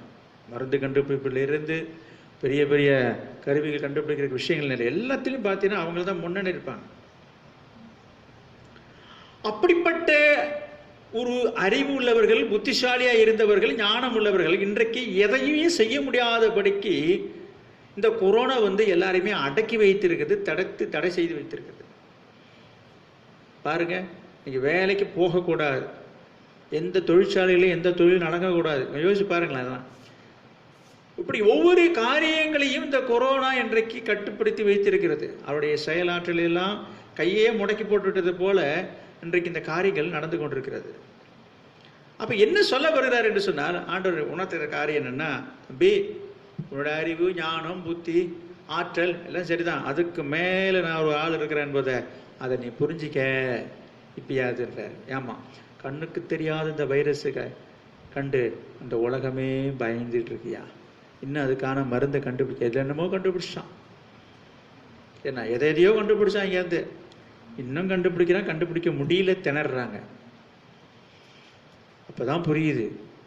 அப்ப இவ்வளவு அறிவு, ஞானம், ஆற்றல் இருந்தாலும் இதை யாராலும் தடுக்கவும் முடியல, தடை போட முடியல, மருந்து கண்டுபிடிக்க முடியல, தன்னை காப்பாற்றிக்கவும் முடியல.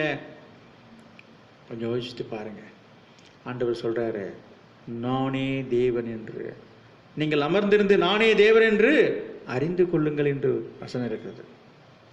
ஆமா, இப்பயாவது புரிஞ்சுக்கப்பா, நமக்கு மேல ஒருத்தர் இருக்கிறாரு, கடவுள்னு ஒருத்தர் இருக்கிறாரு, ஆண்டவர் ஒருத்தர் இருக்கிறாரு என்பதை ஆண்டவர் இந்த நாட்களிலே இந்த உலகத்துக்கே புரிய வைத்திருக்கிறார். மனிதன் தேவனை அறிந்து கொள்வதற்கு வேண்டிய ஒரு நல்ல தருணம் இது சமயம். அநேகர் இன்றைக்கு கடவுள் இல்லை என்று சொல்லுகிறார்கள், சொல்லுவார்கள், சொல்லக்கூடியவர்கள் இருக்கிறார்கள். இன்றைக்கு அவரெல்லாம் என்ன சொல்ல போறார் என்று தெரியல. எனவே இப்படிப்பட்ட சூழ்நிலையிலே வேதத்திலே ஒரு சம்பவத்தை நான் உங்களுக்கு சொல்லி கடந்து போக விரும்புகிறேன். என்னது? இது போல ஒரு அசாதாரணமான சூழ்நிலை இன்றைக்கு இந்த நாட்டில் நிலவி கொண்டிருக்கிறது. இப்படிப்பட்ட இந்த கொடிய இந்த கொள்ளை நோயினால் ஜனங்கள் எல்லாம் பாதிக்கப்பட்டு கொண்டிருக்கிறார்களே, தேசத்தினுடைய ஜனங்கள் மத்தியிலே ஒரு பெரிய ஒரு கவலையும் கலக்கமும் இருந்து கொண்டிருக்கிறது. இது போல காரியங்கள் வேதத்தில் நடந்தது உண்டா என்று சொல்லி பார்த்தால் ஒரு சம்பவத்தை உங்களுக்கு கொண்டு வர நான் விரும்புகிறேன். ஆதியாகமம் 18ஆம் அதிகாரம் 23வது வசனத்திலிருந்து நாம் பார்த்தால், ஆதியாகமம் 18ஆம் அதிகாரம் 23வது வசனம். அப்பொழுது ஆபிரகாம் சமீபமாய் சேர்ந்து, துன்மார்க்கனோடே நீதிமானையும் அழிப்பீரோ, துன்மார்க்கனோடு நீதிமானை அழிப்பீரோ. நம்ம சொன்ன உலகத்தில் பாவம் பெருகிடுச்சு, அநியாயம் பெருகிடுச்சு, அக்கிரமம் பெருகிடுச்சு. அது உண்மைதான். நடக்கிற ஒவ்வொரு சம்பவங்களும் பார்க்கிறேன்னா எவ்வளவு ஒரு கேடான காரியங்கள் நாள்தோறும் நடந்து கொண்டிருக்கிறது. உலகத்தினுடைய அழிவு நேராக போகிற அநேக காரியங்கள் நடந்து கொண்டிருக்கிறது. இதெல்லாம் பார்க்கும்போது நினைக்கும் போது எல்லாரும் என்ன சொல்றாங்க, இந்த மாதிரி அநியாயம் பெருகிடுச்சு, பாவம் பெருகிடுச்சு, அதனால தான் இந்த உலகத்தை ஆண்டு அழிக்க போறாரு, அழிக்கிறதுக்காக தான் அப்படி நடத்துறாரு என்று சொல்லுகிறாங்க. சொல்வதற்கு இடமும் இருக்கிறது. ஆனால் இது போல ஒரு சம்பவம் வேதத்தில் நடந்திருக்கிறதை தான் உங்களுக்கு நான் சொல்ல வந்தேன். லோத்து குடியிருந்த அந்த சோதோம் குமாரா என்கிற பட்டணத்திலே பாவம் பெருகினது, அநியாயம் பெருகிட்டு அசுத்தம் நிறைந்ததாக இருந்தது. தேவன் அந்த பட்டணத்தை அழிக்கும்படியாக தீர்மானித்து ஆபிரகாம் இடத்துல சொல்றார், நான் இது மாதிரி அழிக்க போறேன்னு சொல்றார். அதுக்கு ஆபிரகாம் கேட்கிறாரு, அந்த பட்டணத்தில் நிறைய பேர் துன்மார்க்கமாக வாழ்ந்து கொண்டிருக்கிறது உண்மைதான். அந்த பட்டணத்தில் ஒரு சில நீதிமான்கள் இருப்பார்களே, அவர்களையும் நீங்கள் சேர்த்து அழிப்பீங்களான்னு கேட்குறாரு. இன்றைக்கு நாம் பார்க்குறோம், இன்றைக்கு நாம் இந்த உலகத்தில் நான் பார்க்குறோம், இந்த உலகத்தை ஆண்டவர் பாவம் நிறைந்ததாக, அநியாயம் நிறைந்ததாக, அக்கிரமம் நிறைந்ததாக பார்த்து அதுக்கு ஒரு கொடிய தண்டனை அனுப்பும்படியாக இது ஒரு சம்பவத்தை செய்து கொண்டிருக்கிறார் என்று நாம் நினைக்கலாம், சொல்லலாம். அப்போ ஒரு கேள்வி வருகிறது. ஆண்டவரை அறிந்து கொண்ட, தெரிந்து கொண்ட, புரிந்து கொண்ட, ரட்சிக்கப்பட்ட, மீட்கப்பட்ட, அவர் ரத்தத்தால் கழுவப்பட்ட ஒரு கூட்ட ஜனங்கள் இருக்குது. நாமும் பாதிக்கப்பட்டிருக்கிறோமே, நமக்கு இந்த பாதிப்பு வராதா? ஆண்டவரை அழிக்கிறதா இருந்தாக்கா அப்போ நம்மளையும் சேர்த்து அழிச்சிருவாரோ என்கிற ஒரு கேள்வி எழும்புகிறது. இதைத்தான் ஆபிரகாம் கேட்கிறார். என்ன கேட்குறாரு? அந்த பட்டணத்தில் நீதிமான்கள் சிலர் இருப்பாங்களே, நீங்கள் அந்த பட்டணத்தை அழிக்கிறேன்னு சொல்கிறீங்களே, நீங்கள் அந்த பட்டணத்தை அழிச்சா அதில் இருக்கிற நீதிமானும் சேர்ந்துல அழிஞ்சிருவான் என்று கேட்குறார். இன்றைக்கு இந்த உலகத்தில் நடந்து கொண்டிருக்கிற சம்பவத்தை பார்க்கும்போது ஆண்டவர் என்ன சொல்கிறார் பாருங்க. நம்ம தொடர்ந்து பார்ப்போம். 23வது வசனத்திலிருந்து நான் பார்க்கும்போது, ஆபிரகாம் சமீபமாக சேர்ந்து துன்மார்க்கரோட நீதிமானையும் அழிப்பீரோ. அதுக்கு ஆண்டவர் என்ன சொல்றார் பாருங்க.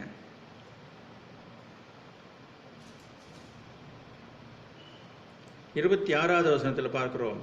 நான் சோதோமில் 50 நீதிமான்களை கண்டால் அவர்கள் நிமித்தம் அந்த ஸ்தலம் முழுவதையும் ரட்சிப்பேன் என்றார். நான் வாசிக்கிறோம், அந்த பட்டணத்துக்குள்ளே ஒருவேளை 50 நீதிமான்கள் இருப்பார்கள், அதற்குள் இருக்கும் அந்த 50 நீதிமான்கள் நிமித்தம் ரட்சியாமல் அந்த ஸ்தலத்தை அழிப்பீரோ.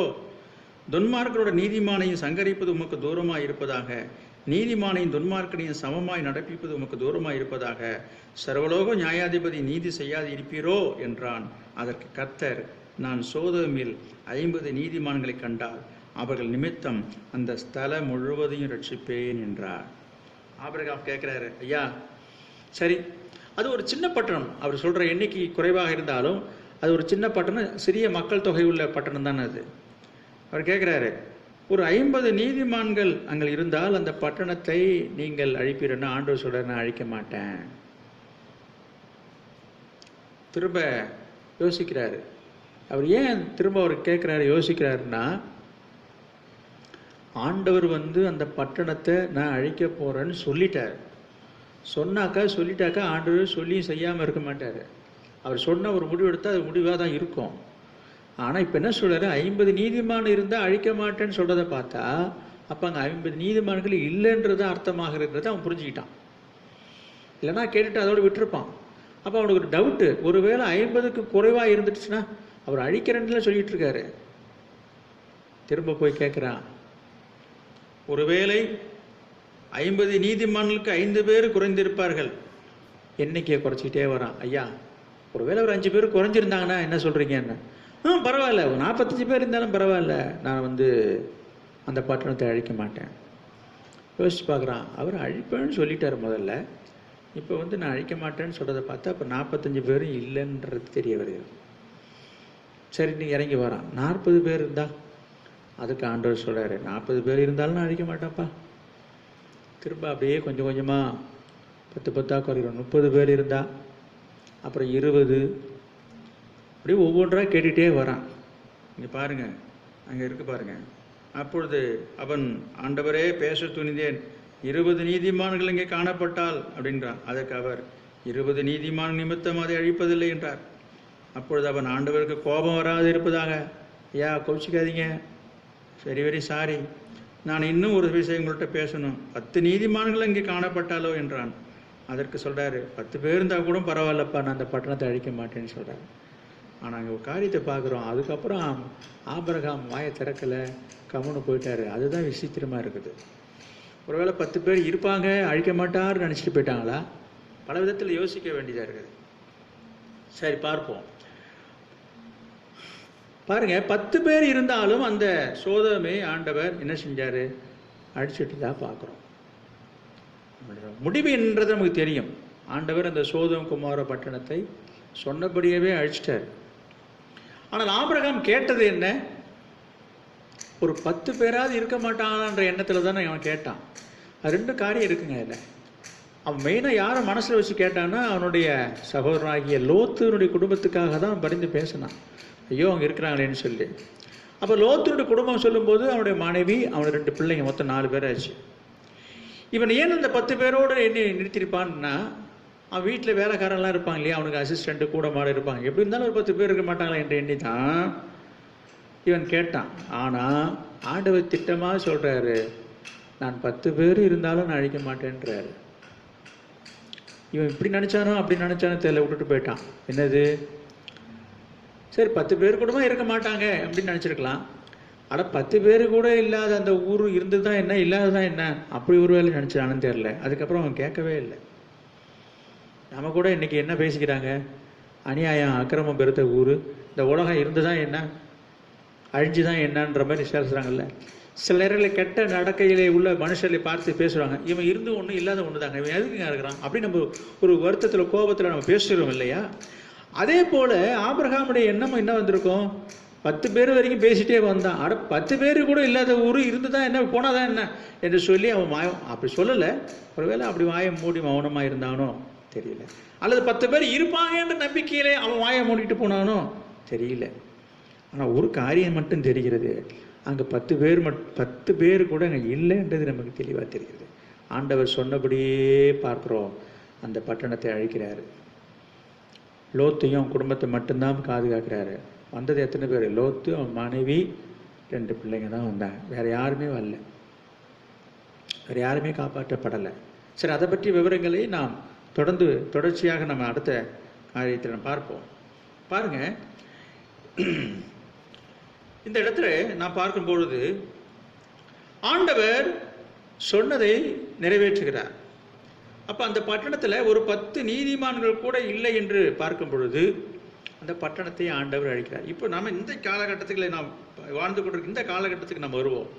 அப்போ இந்த காலகட்டத்தில் இந்த கொரோனா என்கிற இந்த வைரஸ் வியாதியினாலே ஆண்டவர் இந்த உலகத்தில் உள்ள மக்களையும் ஜனத்தையும் அவர் அழிக்க அனுமதிக்கிறாரா? அப்படி ஒரு வேளை அவர் அனுமதிக்கதா இருந்தால், அப்போ அந்த சோதோம் குமாரம் பட்டணத்தை காலத்தில் நடந்தது போலவே இப்போ இது நடக்கும் பட்சத்தில் அப்போ அங்கே ஒரு 10 பேர் கூட இல்லாததை நான் பார்க்குறோம். ஆபிரகாம் கேட்குறான், ஒரு 10 நீதிமான் இருந்தான்ற. இன்றைக்கு நானும் உங்களை கேட்குறேன், நான் எண்ணிக்கையின்படி நான் பேசலை, ஒரு வார்த்தைக்கு சொல்கிறாங்களே ஒரு 4 பேர் அப்படி சொல்லுவாங்க பாருங்க, அப்படின்னு அந்த வார்த்தையின்படி நான் பேசுகிறேன். இன்றைக்கு ஜனத்தொகை அதிகமாக கோடிக்கணக்கில் இருக்கிறார்கள். என்ன சொல்ல வருகிறேன்? ஒரு 10%, 100க்கு 10 பேராவது இந்த உலகத்தில் நீதிமான்கள் இல்லையோ, அதனால் இந்த அக்கிரமம் பெருகி, இந்த பாவம் பெருகி, இந்த சாபம் வந்துவிட்டதோ? வந்துடுச்சு நான் சொல்லலை, வந்திருக்குமோ? அப்போ அவருடைய பார்வையிலே, ஆண்டுடைய பார்வையிலே இந்த உலகத்தில் ஒரு நீதிமானும் இல்லையா? அப்போ நாமெல்லாம் ரட்சிக்கப்பட்டிருக்கிறோம் என்று சொல்கிறோம், ஒரு சபையில் இருக்கிறோம், ஆண்டவரை அறிந்திருக்கிறோம், வேதத்தை வாசிக்கிறோம், ஜெபம் பண்ணுகிறோம், ஊழியம் செய்கிறோம், காணிக்கை கொடுக்கிறோம், எல்லாம் சரிதான். ஆனால் ஆண்டவருடைய பார்வையிலே நாம் நீதிமான்களாக வாழ்கிறோமா, காணப்படுகிறோமா, ஆண்டவர் பார்த்து நம்மை நீதிமான் என்று சொல்லக்கூடிய நிலையில் இருக்கிறோமா என்பதை தான் இன்றைக்கு நான் சிந்திக்க வேண்டிய இடத்தில் இருக்கிறோம். ஏனென்றால் அங்கு நான் பார்க்கும்போது சோதோகுமார பட்டணத்தை ஆண்டவர் 10 நீதிமான் இருந்தால் நான் அழிக்க மாட்டேன்னு சொல்றாரு. அப்ப இன்றைய கட்டத்தில் நான் பார்க்கும்போது இதனால அழிந்து விடுமோ, அழிஞ்சு விடுவார்களோ, அழிச்சிடுவாரோ என்று எண்ணிக்கொண்டிருக்கிறோமே. நாம ஆராய்ஞ்சு பார்ப்போம். என்னது? அப்ப ஆண்டோட பார்வையில ஒரு 10 பேர் கூட நீதிமான்களா இல்லையா? அல்லது அந்த 10 பேர் கூட நாம இருக்கிறோமா? யார் இருக்கிறாங்களோ இல்லையோ, நாம அந்த நீதிமான்கள் என்று சொல்ற நிலையிலே நாம் வாழ்ந்து கொண்டிருக்கிறோமா? நாம் லூக்கா எழுதின சுவிசேஷத்துல 18ஆம் அதிகாரத்துல 13-14 வசனங்களை நாம் பார்க்கிறோம். லூக்கா 18ஆம் அதிகாரத்துல 13-14 என்ன வாசிக்கிறோம்? ஒரு ஆயக்காரனும் பரிசேயனும் ஜெப ஆலயத்தில் போய் ஜெபம் பண்ண போறாங்க. 2 பேர் ஜெபம் பண்றாங்க. அடுத்த சொல்லுவோம், நான் தவறாம உங்களுக்கு காணிக்கை செலுத்துகிறேன், உபவாசம் பண்றேன், அதை செய்கிறேன், இதை செய்கிறேன்லாம் சொல்லிட்டு இருக்கான். இன்னொருத்தவன் தன்னுடைய கண்களை கூட ஏறெடுக்க துணியாமல் மார்பில் அடித்துக்கொண்டு பாவியாக என்மேல் கிருபையாயிரும் என்று சொல்லி தன்னை தாழ்த்தி ஜெபிக்கும் பொழுது ஆண்டவர் சொல்றார், அவனில்லை இவன் நீதிமானாக்கப்பட்டவனாக போனான் என்று சொல்லி கர்த்தர் அவனை குறித்து சாட்சி கொடுக்கிறார். என்ன சொல்ல வருகிறேன்? அப்ப நாம நீதிமானாக காணப்படுகிறோமா என்பதை ஆராய்ந்து பார்க்கும்படி இந்த காலகட்டத்திலே நாம் நம்மை தாழ்த்த வேண்டும். தேவ சமூகத்திலே தேவனுக்கு முன்பாக நம்மை தாழ்த்தி நம்முடைய நிலைமையை ஆராய்ந்து பார்க்க வேண்டும், நம்மை சோதித்து பார்க்க வேண்டும். ஜெபம் அவசியம், உபவாசம் அவசியம். நாம் அது வேதத்தில் வாசிக்கிறோம், யோவேலில் வாசிக்கிறோம். உபவாசத்தை கூட்டுங்கள், சபையை கூட்டுங்கள், உபவாசம் பண்ணுங்கள், புலம்புங்கள், அழுங்கள், இதெல்லாம் செய்யணும், அதெல்லாம் அவசியம். ஆனால் வெறும் அழுகையும் புலம்பலை கண்டு ஆண்டவர் மயங்கி விடுற அல்ல. என்ன செய்ய வேண்டும்? வெறுமனையே நாம் அழுது காரியத்தை சாதிக்க முடியாது. இன்னைக்கு சில பேர் உலக அளவில் பார்த்தீங்கன்னா அழுது காரிக்கும் சாதிக்க நல்லா இருக்கு, விடாப்படியா அடம் பண்ணி, சில பிள்ளைங்கள்லாம் அப்படிதான் இருக்குங்க. காரணமே இல்லாம, தேவையே இல்லாம அடம் பண்ணி அழுதா கொடுத்தா வேற வழிவழியில் கொடுத்துட்றாங்க. அது போல நம்ம அடம் பண்ணி அழுது நம்ம வாங்கிட முடியாது. ஆனால் ஒரு காரியம், ஆண்டவருக்கு நம்மை அர்ப்பணித்து ஒப்பு கொடுத்து நம்மளை தாழ்த்தி ஒரு அர்ப்பணிப்போடு வாழ்கிற வாழ்க்கைக்கு நம்ம எப்போ ஒப்பு கொடுத்து நம்ம வாடுறோமோ அப்போதான் நம்ம நீதிமானாக்கப்படுகிற அனுபவத்துக்குள்ளே கடந்து வருவோம். நம்மை நீதிமானாக காட்ட வேண்டிய ஒரு நேரம், ஒரு சூழ்நிலை வந்திருக்கிறது.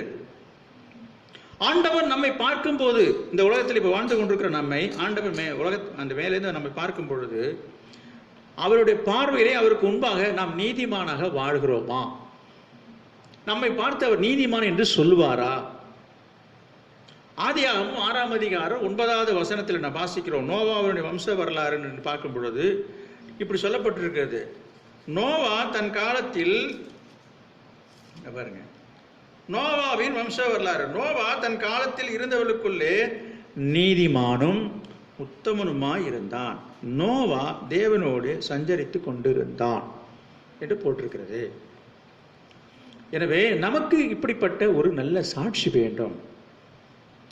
நோவாவை குறித்து ஆண்டவர் கொடுத்த சாட்சியை போல உங்களை குறித்து, நம்மை குறித்து, நம்முடைய வாழ்க்கையை குறித்து ஆண்டவர் பார்க்கும்போது நம்மை ஒரு நீதிமானாக அவர் காண்கிறாரா?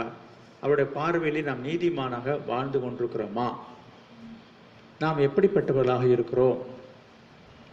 நாம் இன்றைக்கு எல்லாருடைய மனதில் இருக்கிற ஒரு எண்ணம், எதிர்பார்ப்பு என்ன தெரியுமா? என்ன, கடலூருக்கு வந்துடுச்சு, வடலூர் வந்துடுச்சு, விருத்தாச்சலம் வந்துடுச்சு, சிதம்பரம் வந்துடுச்சுன்னு இன்னைக்கு எல்லாரும் பயப்படுறாங்க. நமக்கு இது வந்துடக்கூடாது, நமக்கு இது வந்துடக்கூடாது, நமக்கு இது வராது என்று சிலர் நினைக்கிறார்கள். ஏனென்றால் நாமெல்லாம் ஆண்டவர் பிள்ளைங்க, ஆண்டவர் நம்மை பாதுகாக்கிறாரு என்று சிலர் சொல்றாங்க. நான் சொல்றேன், ஆண்டவர் நம்மை பாதுகாக்கிறவர் தான், பாதுகாக்கும்படி நான் உன்னோட கூட இருக்கிறேன் என்று ஆண்டவர் சொல்லிருக்கிறார். ஆனால் ஆண்டவர் நம்மோடு இருக்கிறார் என்பதனாலேயோ, ஆண்டவர் நம்மை பாதுகாக்கிறார் என்பதனாலேயோ, அல்லது நம்ம ஆண்டவர் நம்மோடு இருக்கும்படி நம்ம ஒரு ஜெபம் பண்ணுவதனாலே மட்டுமோ நாம் பாதுகாக்கப்பட முடியாது. எனவே ஆண்டவர் நம்மை பாதுகாக்க வேண்டும் என்று சொன்னால் வெறும் ஜெபம் என்கிற ஆயுதத்தை மட்டும் பயன்படுத்தினால் போதாது. ஜெபம் அவசியம். சர்வாயுதங்கள் சொல்லப்பட்டிருக்குது. அதுல ஒரு ஆயுதம் தான் ஜெபம், அதுல ஒரு ஆயுதம் தான் உபவாசம். புரியுதுங்களா? எனவே நீங்கள் என்னதான் நம்ம பிரயாசப்பட்டாலும், செபித்தாலும், உபவாசித்தாலும், வேதம் வாசித்தாலும் ஊழியம் செய்திருந்தாலும் மாத்திரம் நாம் பாதுகாக்கப்பட்டு விட முடியாது. ஆண்டவர் நம்மை காப்பாற்ற வேண்டும் என்று சொன்னால் அதற்கு நாம் முதலாவது ஆண்டவருடைய ஆலோசனையின்படி நடக்க வேண்டும். ஆண்டவருக்கு நாம் நம்மை விட்டு கொடுக்க வேண்டும். ஆண்டவருடைய விருப்பத்தை நிறைவேற்றுவதற்கு அவருடைய விருப்பத்துக்கு இணைந்து இசைந்து போகக்கூடிய ஒரு மனநிலையில் இருந்தால்தான் கர்த்தருடைய பாதுகாப்பு நமக்கு உண்டாகும். வாசித்து பார்ப்போமா? ஆதியாகமும் 19ஆம் அதிகாரத்தில் நீங்க வாசிங்க. இப்போது நான் சொன்ன அந்த லோத்தை பற்றி தானே சொல்ல வருகிறேன். ஆண்டவர் லோத்தின் குடும்பத்தை சோதோம் குமார் அழிவிலிருந்து காப்பாற்றினார் தான். 19ஆம் அதிகாரத்தில் 18வது வசனத்தை நீங்க பாருங்க. அதற்கு லோத்து, அப்படி அல்ல ஆண்டவரே. பாருங்க, ஆண்டவர் லோத்துவை அந்த சோதோம் குமார பட்டணத்தை அழிக்கிறதுக்கு முன்னதாகவே சீக்கிரம் சீக்கிரம் கிளம்பு என்று சொல்லி அவனை துரிதப்படுத்தி அவனை கொண்டு வருகிறார். கொண்டு வரும்போது எங்க போக வேண்டும் என்று ஆண்டவர் அங்க சொல்லுறாரு பாருங்க. அப்படி சொல்லும் பொழுது அங்க பாருங்க 17வது வசனத்துல பார்க்கிறோம், நீ அழியாதபடிக்கு மலைக்கு ஓடி போய் என்று சொல்றார். லோத்துவை பார்த்து ஆண்டவர் சொல்றார், இந்தப்பா நீ முதல்ல இந்த பட்டணத்தை விட்டு வெளியில வந்து நான் காண்பிக்க அந்த மலைக்கு போ என்று சொல்றார். ஆண்டவர் அவனை காப்பாற்றுவதற்காக ஒரு வழியை சொல்லுகிறார். ஆனா லோத்து என்ன சொல்றான் பாருங்க, அப்படி அல்ல ஆண்டவரே. எப்படி அல்ல? அப்படி அல்ல ஆண்டவரே. ஆமா, என்னது? அந்த மலைக்கு ஓடி போக என்னால முடியாது. பாருங்க, ஆண்டோடைய விருப்பத்துக்கு இசைந்து போகாமல் அவன் விருப்பத்தின்படி நடக்க தீர்மானிக்கிறான். அவனை காப்பாற்றுவதற்காக ஆண்டவர் ஒரு காரியம் செய்தான். அவன் ஆண்டவரை ரட்சிக்கப்படுவதற்காக தேவன் அவனுக்கு ஒரு வழியை காட்டுகிறார். பாருங்க, ஆண்டவர் உங்களை ரட்சிக்கணும், ஆண்டவர் உங்களை பாதுகாக்கணும்னா ஆண்டவருடைய வழியில நீங்க நடக்கணும். அப்பதான் ஆண்டவர் உங்களை காப்பாற்ற முடியும். சரிங்க, அப்ப என்ன நடந்தது? இந்த மலைக்கு என்னால் ஓடி போக முடியாது என்று சொல்றார். சொல்லிட்டு அவனே ஒரு இடம் சொல்றான். அதோ ஒரு ஊர் இருக்கிறது, அங்க ஓடி போகத்தக்கதா அது கிட்டக இருக்கிறது, சின்னதுமாய் இருக்கிறது, அங்கே ஓடி போகட்டும், அது சின்ன ஊர் தானே என்றான். அதுக்கு ஆண்டவர் சொல்றார், நீ கேட்டுக்கொண்ட ஊரை நான் கவிழ்த்து போடாதபடிக்கு இந்த விஷயத்தில் உனக்கு அனுக்கிரகம் பண்ண, போய் தொலைஞ்சு போனாவது போ. ஆண்டவர் மனப்பூர்வமா அதை செய்யலீங்க. போய் தொலைஞ்சு போ, போறியா, போயிட்டு வா, போ. என்னாச்சு? இந்த சோதோம் குமாரை விட அது மோசமா இருந்துச்சுங்க. பாருங்க, அங்க போய் பார்த்தீங்கன்னா அந்த ஊர் இந்த பட்டணத்தை விட இருந்ததை விட ரொம்ப மோசமா இருந்தது. அவன் போயிருந்த ஊர் என்னாச்சு அங்க பாருங்க. பின்பு 30ஆம் வசனம், பின்பு லோத்து சோவாரிலேயே குடியிருக்க பயந்து சோவாரை விட்டு போய் அவனும் அவனோடு கூட அவனுடைய 2 குமாரத்திகளும் மலையிலே வாசம் பண்ணினார்கள். இப்ப மட்டும் மலை ஏறத்துக்கு தெம்பு வந்துச்சு. மலைக்கு போக முடியாதான், மலை ஏற முடியாதான், எனக்கு அந்த அளவுக்கு பலம் இல்லை, அது இல்லை சாக்கு போக்கு. இப்ப இப்படி மலைக்கு போறேன் பாருங்க. இப்ப மலைக்கு போறாரு இல்ல, அப்ப உன்னால மலைக்கு போக முடியாம இல்லை, போக விருப்பம் இல்லாம இருந்திருக்கிறேன். என்ன நடந்தது பாருங்க. அப்ப ஆண்டோடைய விருப்பத்தை ஆலோசனையை நிறைவேற்றாமல் போனதுனால அங்கேயும் போய் அவன் நிம்மதியா இருக்க முடியல. ஆனா கடைசியா அவன் மலையில தான் போய் இருக்க வேண்டிய சூழ்நிலை வந்ததையும் நான் பார்க்கிறோம். சரி, நான் என்ன சொல்ல வருகிறேன் என்றால், இன்றைய கால சூழ்நிலையிலே கர்த்தர் உங்களை இந்த சூழ்நிலையிலே உங்களையும் உங்கள் குடும்பத்தையும் பாதுகாக்க வேண்டும் என்று சொன்னால் ஆண்டவர் பார்த்துப்பார். சில பேர் இன்னைக்கு ரொம்ப அசால்ட்டா அதெல்லாம் கர்த்தர் இருக்காருங்க, அதெல்லாம் நான் விசுவாசமா இருக்கிறேங்க, இதெல்லாம் வரட்டு விசுவாசம் என்று நான் சொல்லுவேன். விசுவாசம் வேண்டும் தான், விசுவாசமாக தான் சொல்லணும். நானும் வருது என்று மிரட்டல பயமுறுத்துறதுக்காக சொல்லலை. ஆனால் ஆண்டவருடைய ஆலோசனையை கேட்டு ஆண்டவருடைய வழியில நடந்தால் மட்டும்தான் நாம் பாதுகாக்க முடியும். நம்ம ஜெபம் பண்றதுனாலேயோ, வேதம் வாசிக்கிறதுனாலேயோ, காணிக்கை கொடுக்கறதுனாலேயோ, ஊழியம் செய்வதனாலேயோ மட்டும் நாம் பாதுகாக்கப்பட முடியாது. ஒரு உதாரணத்தை சொல்லும்போது, கர்த்தருடைய ஆலோசனை சொல்றாரு, நீ அங்க போன்றாரு. அந்த ஆலோசனை அவன் கேட்கல. அப்ப ஆண்டவர் உங்கள் வாழ்க்கையிலே உங்களை நடத்தும் போது நடத்துகிற விதங்களிலே உங்களுக்கு கொடுக்குற ஆலோசனையின்படி நீங்க நடக்கிறீங்களா? நடந்தால் அவருடைய வசனத்தின்படி, அவருடைய சத்தியத்தின்படி, ஒரு வார்த்தையின்படி நம்ம வாழ்கிறோமா, நம்ம நடக்கிறோமா, அதில் நம்ம சரியா இருக்கிறோமா? இதுதான் நம்ம இப்ப சோதிச்சு பார்க்கணும். நாமே சோதிச்சு பார்க்கணும், நம்ம ஆராய்ந்து பார்க்கணும். நம்ம சோதித்து பார்க்க வேண்டிய ஒரு கட்டத்தில் இருக்கிறோம். ஒரு செல்ஃப் செக்கிங், நம்ம நாமே சோதித்து பார்க்கணும். ஒரு தற்பரிசோதனை. ஆண்டவர் சமூகத்தில் உட்கார்ந்து நம்ம எல்லாவற்றையும் சரியாக இருக்கிறோமா, அவருக்கு முன்பாக நம்ம நீதிமான இருக்கிறோமா, அவர் சொல்கிறபடி நம்ம வாழ்ந்துட்டு இருக்கிறோமா. இந்த எண்ணம், இந்த சிந்தை இந்த நாளில் நமக்கு வரணும், வர வேண்டும் என்பதற்காகவே இந்த சூழ்நிலை வந்திருக்கிறது. இது சிந்திக்க வேண்டிய காலம், இது சிந்திக்க வேண்டிய நேரம். கர்த்தருடைய பிள்ளையில் இருக்கிற நான் இந்த நாட்களிலே அதிகமாக சிந்திக்க வேண்டியது என்னென்னா, நாம் நீதிமானாக வாழ்ந்து கொண்டிருக்கிறோமா, அவனுடைய வருகைக்கு நம்ம ஆயத்தமாக இருக்கிறோமா. அவனிங்க ஒருவேளை எல்லாரோடைய என்னன்னா, இந்த கொரோனா நமக்கு வந்துவிடக்கூடாது, வரக்கூடாது, வராது, வர விட மாட்டார் என்கிற எண்ணத்தில் போயிட்டு இருக்கிறோம். சந்தோஷம். உங்கள் விசுவாசத்தின்படியே உங்களுக்கு ஆக கடவுது. கர்த்தர் உங்களையும் உங்கள் குடும்பத்தையும் ஆசீர்வதிப்பாராக, பாதுகாப்பாராக. இந்த நோய் நொடி உங்கள் வாதை உங்களுக்கு கூடாது, வரவே வராது, வரக்கூடாது என்று நானும் ஆண்டவரிடத்தில் வேண்டிக் கொள்கிறேன். ஆனால் கவனிங்க, ஒருவேளை இந்த கொரோனான்றல்ல, இந்த கொரோனா இன்றைக்கு போயிடும். ஒருவேளை மருந்து கண்டுபிடிக்காமலேயே போயிடுதுன்னு வச்சுங்க. நான் ஒரு காரியத்தை சொல்கிறேன், இன்றைக்கு இந்த கொரோனாவில் மட்டும்தான் நமக்கு சாவு வருமா என்ன? கொரோனாவில் மட்டுமல்ல, மரணம் ஒரு மனுஷனுக்கு எப்போ வேண்டும்னாலும் வரும். இன்னும் சொல்ல போனால், உங்களுக்கு காலம் நேரம் முடியும் பொழுது, மரண காலம் சாவுக்கு நேரம் வரும் பொழுது மறித்து தானே ஆகணும். யோசித்து பாருங்க. எனவே அப்படி ஒரு மரணத்தை சந்திக்கிற அந்த காலம் வரும் பொழுது நாம் ஆண்டவரை சந்திக்க ஆயத்தமாக இருக்கிறோம். இன்றைக்கு நம்ம இதுக்கு விலகி இருக்கணும், இதில் விலக்கி பாதுகாக்கப்படணும், இந்த கொரோனா வியாதி வந்துடக்கூடாது என்பதிலே நம்ம ரொம்ப எச்சரிக்கையாக இருக்கிறோம். சந்தோஷம், நல்லது. கர்த்தர் உங்களை காப்பாற்றுவாராக. என்னதான் உங்களை ஆயுசை நீட்டித்து கொடுத்தாலும் ஒரு காலம் நேரம் வரும்போது நம்ம மறிக்க வேண்டிய நேரம் வருமாச்சே, நமக்கு மரணம் சந்திக்குமாச்சே. அந்த மரணத்தை சந்தித்து விட்டு உலகத்தை விட்டு போகும்போது நம்ம ஆண்டவரை சந்திக்க நம்ம ஆயத்தமாக இருக்கிறோமா? அப்போ அதற்குரிய ஒரு வாழ்க்கை, ஒரு ஒப்பு கொடுக்கப்பட்ட அர்ப்பணிக்கப்பட்ட ஒரு வாழ்க்கை நம்ம வாழ வேண்டிய கட்டத்தில் இருக்கிறோம்.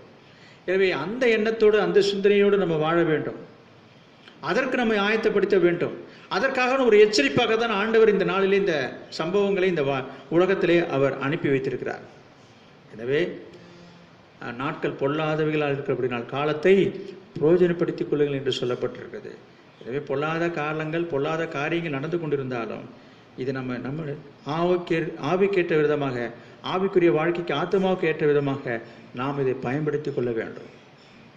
அப்படி இருக்கும் பொழுது நாம் பாதுகாக்கப்படுவதோடு மட்டுமல்ல, நம்மை சுற்றியுள்ளவர்களையும் நம்ம ஒரு பாதுகாவலராக இருந்து அவளை பாதுகாக்கிறவர்களாக மட்டுமல்ல, ஆண்டவருடைய வருகையிலே இந்த உலக வாழ்க்கை முடிந்து இன்றைக்கு மட்டுமில்லை, என்றைக்கு வாழ்ந்து நம்ம முடிந்து இந்த உலகத்தொட்டு கடந்து போனாலும் அவருடைய ராஜ்யத்திலே அவரை நாம் சந்திப்போம் என்கிற நிச்சயத்தோடு, நீதிமான் என்கிற சாட்சியோடு வாழ நாம் ஒப்பு கொடுப்போம். கர்த்தர் நமக்கு கிருபை செய்வாராக. தொடர்ந்து இந்த நாட்களிலே இந்த நீதிமானாக நம்ம என்ன செய்ய வேண்டும், நீதிமானுடைய காரியங்கள் என்ன என்பதை பற்றி வரும் நாட்களிலே நாம் தியானிப்போம். நாம் இப்போது ஆண்டவருக்கு நேராக ஒப்பு கொடுத்து நாம் ஜெபம் பண்ணுவோம். Praise the Lord. ஹல்லேலூயா, ஹல்லேலூயா. ஸ்தோத்திரம் ஆண்டவரே, உமக்கு ஸ்தோத்திரம், உமக்கு ஸ்தோத்திரம். Praise the Lord Jesus. ஹல்லேலூயா, ஹல்லேலூயா. ஸ்தோத்திரம் ஆண்டவரே, உமக்கு ஸ்தோத்திரம். Praise the Lord Jesus. ஸ்தோத்திரம் ஆண்டவரே, உமக்கு ஸ்தோத்திரம், ஸ்தோத்திரம், ஸ்தோத்திரம். Praise the Lord Jesus. ஹல்லேலூயா. Praise the Lord.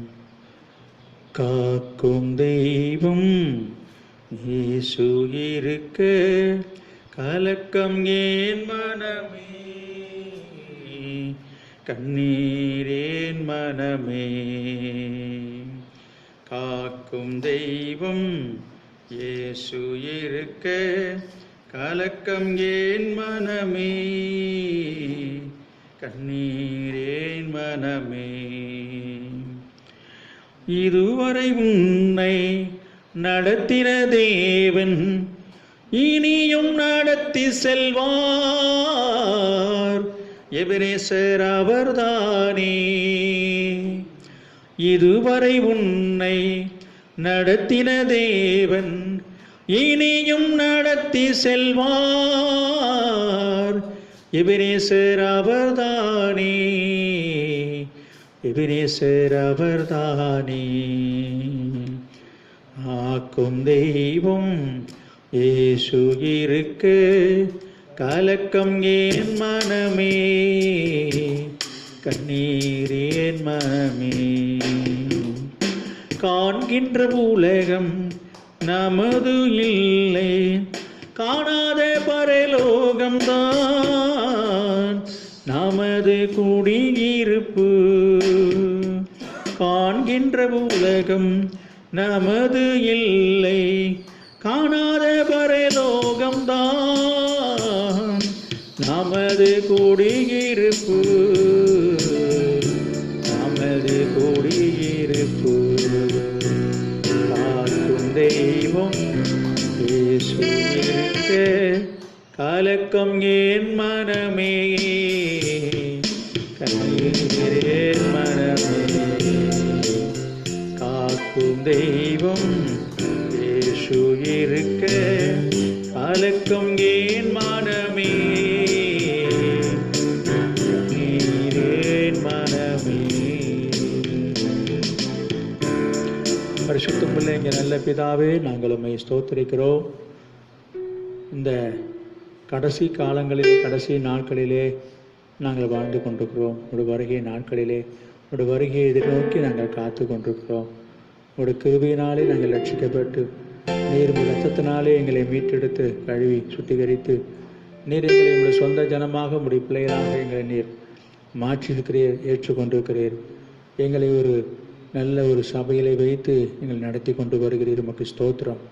இப்பொழுதும் உடைய வேதத்தில் சொல்லப்பட்டது போல மேலும் கடைசி காலங்களின் நாட்களிலே கொடிய காலங்கள், கொடிய நாட்கள் வரும் என்று சொல்லப்பட்டு எழுதப்பட்டிருந்த வண்ணமாக இந்த கொடிய இந்த கொரோனா இந்த வியாதினாலே இந்த உலகத்திலே ஒரு கொடுமையான காரியங்களை நடக்கிறதை எங்கள் கண்கள் காணத்தக்கதாக ஆண்டவரை கண்கோடு நாங்கள் பார்க்கிறோம், காதால கேட்கும்படியாக ஆண்டவரை நீ கிருபை செய்ததற்காக உமக்கு ஸ்தோத்திரம்.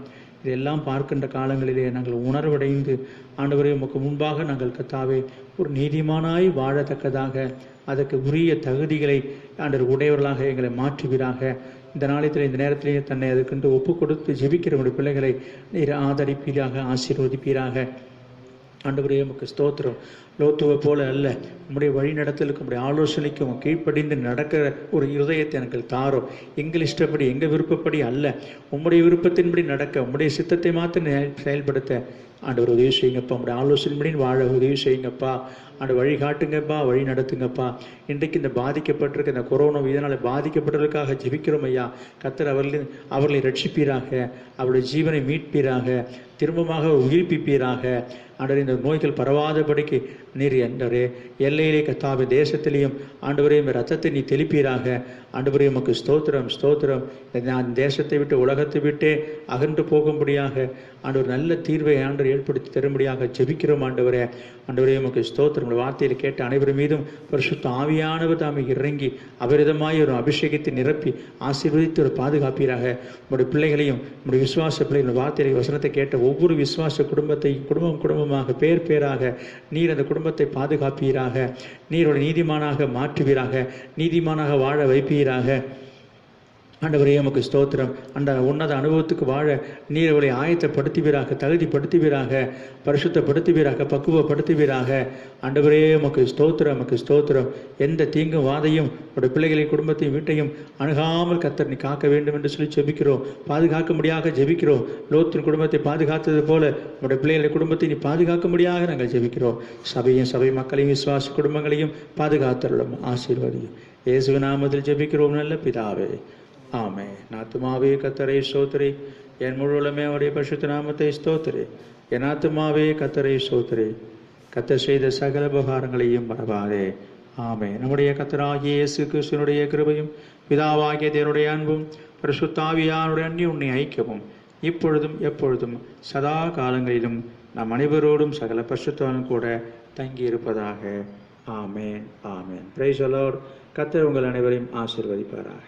மீண்டும் நாம் அடுத்த வாரம் சந்திப்போம்.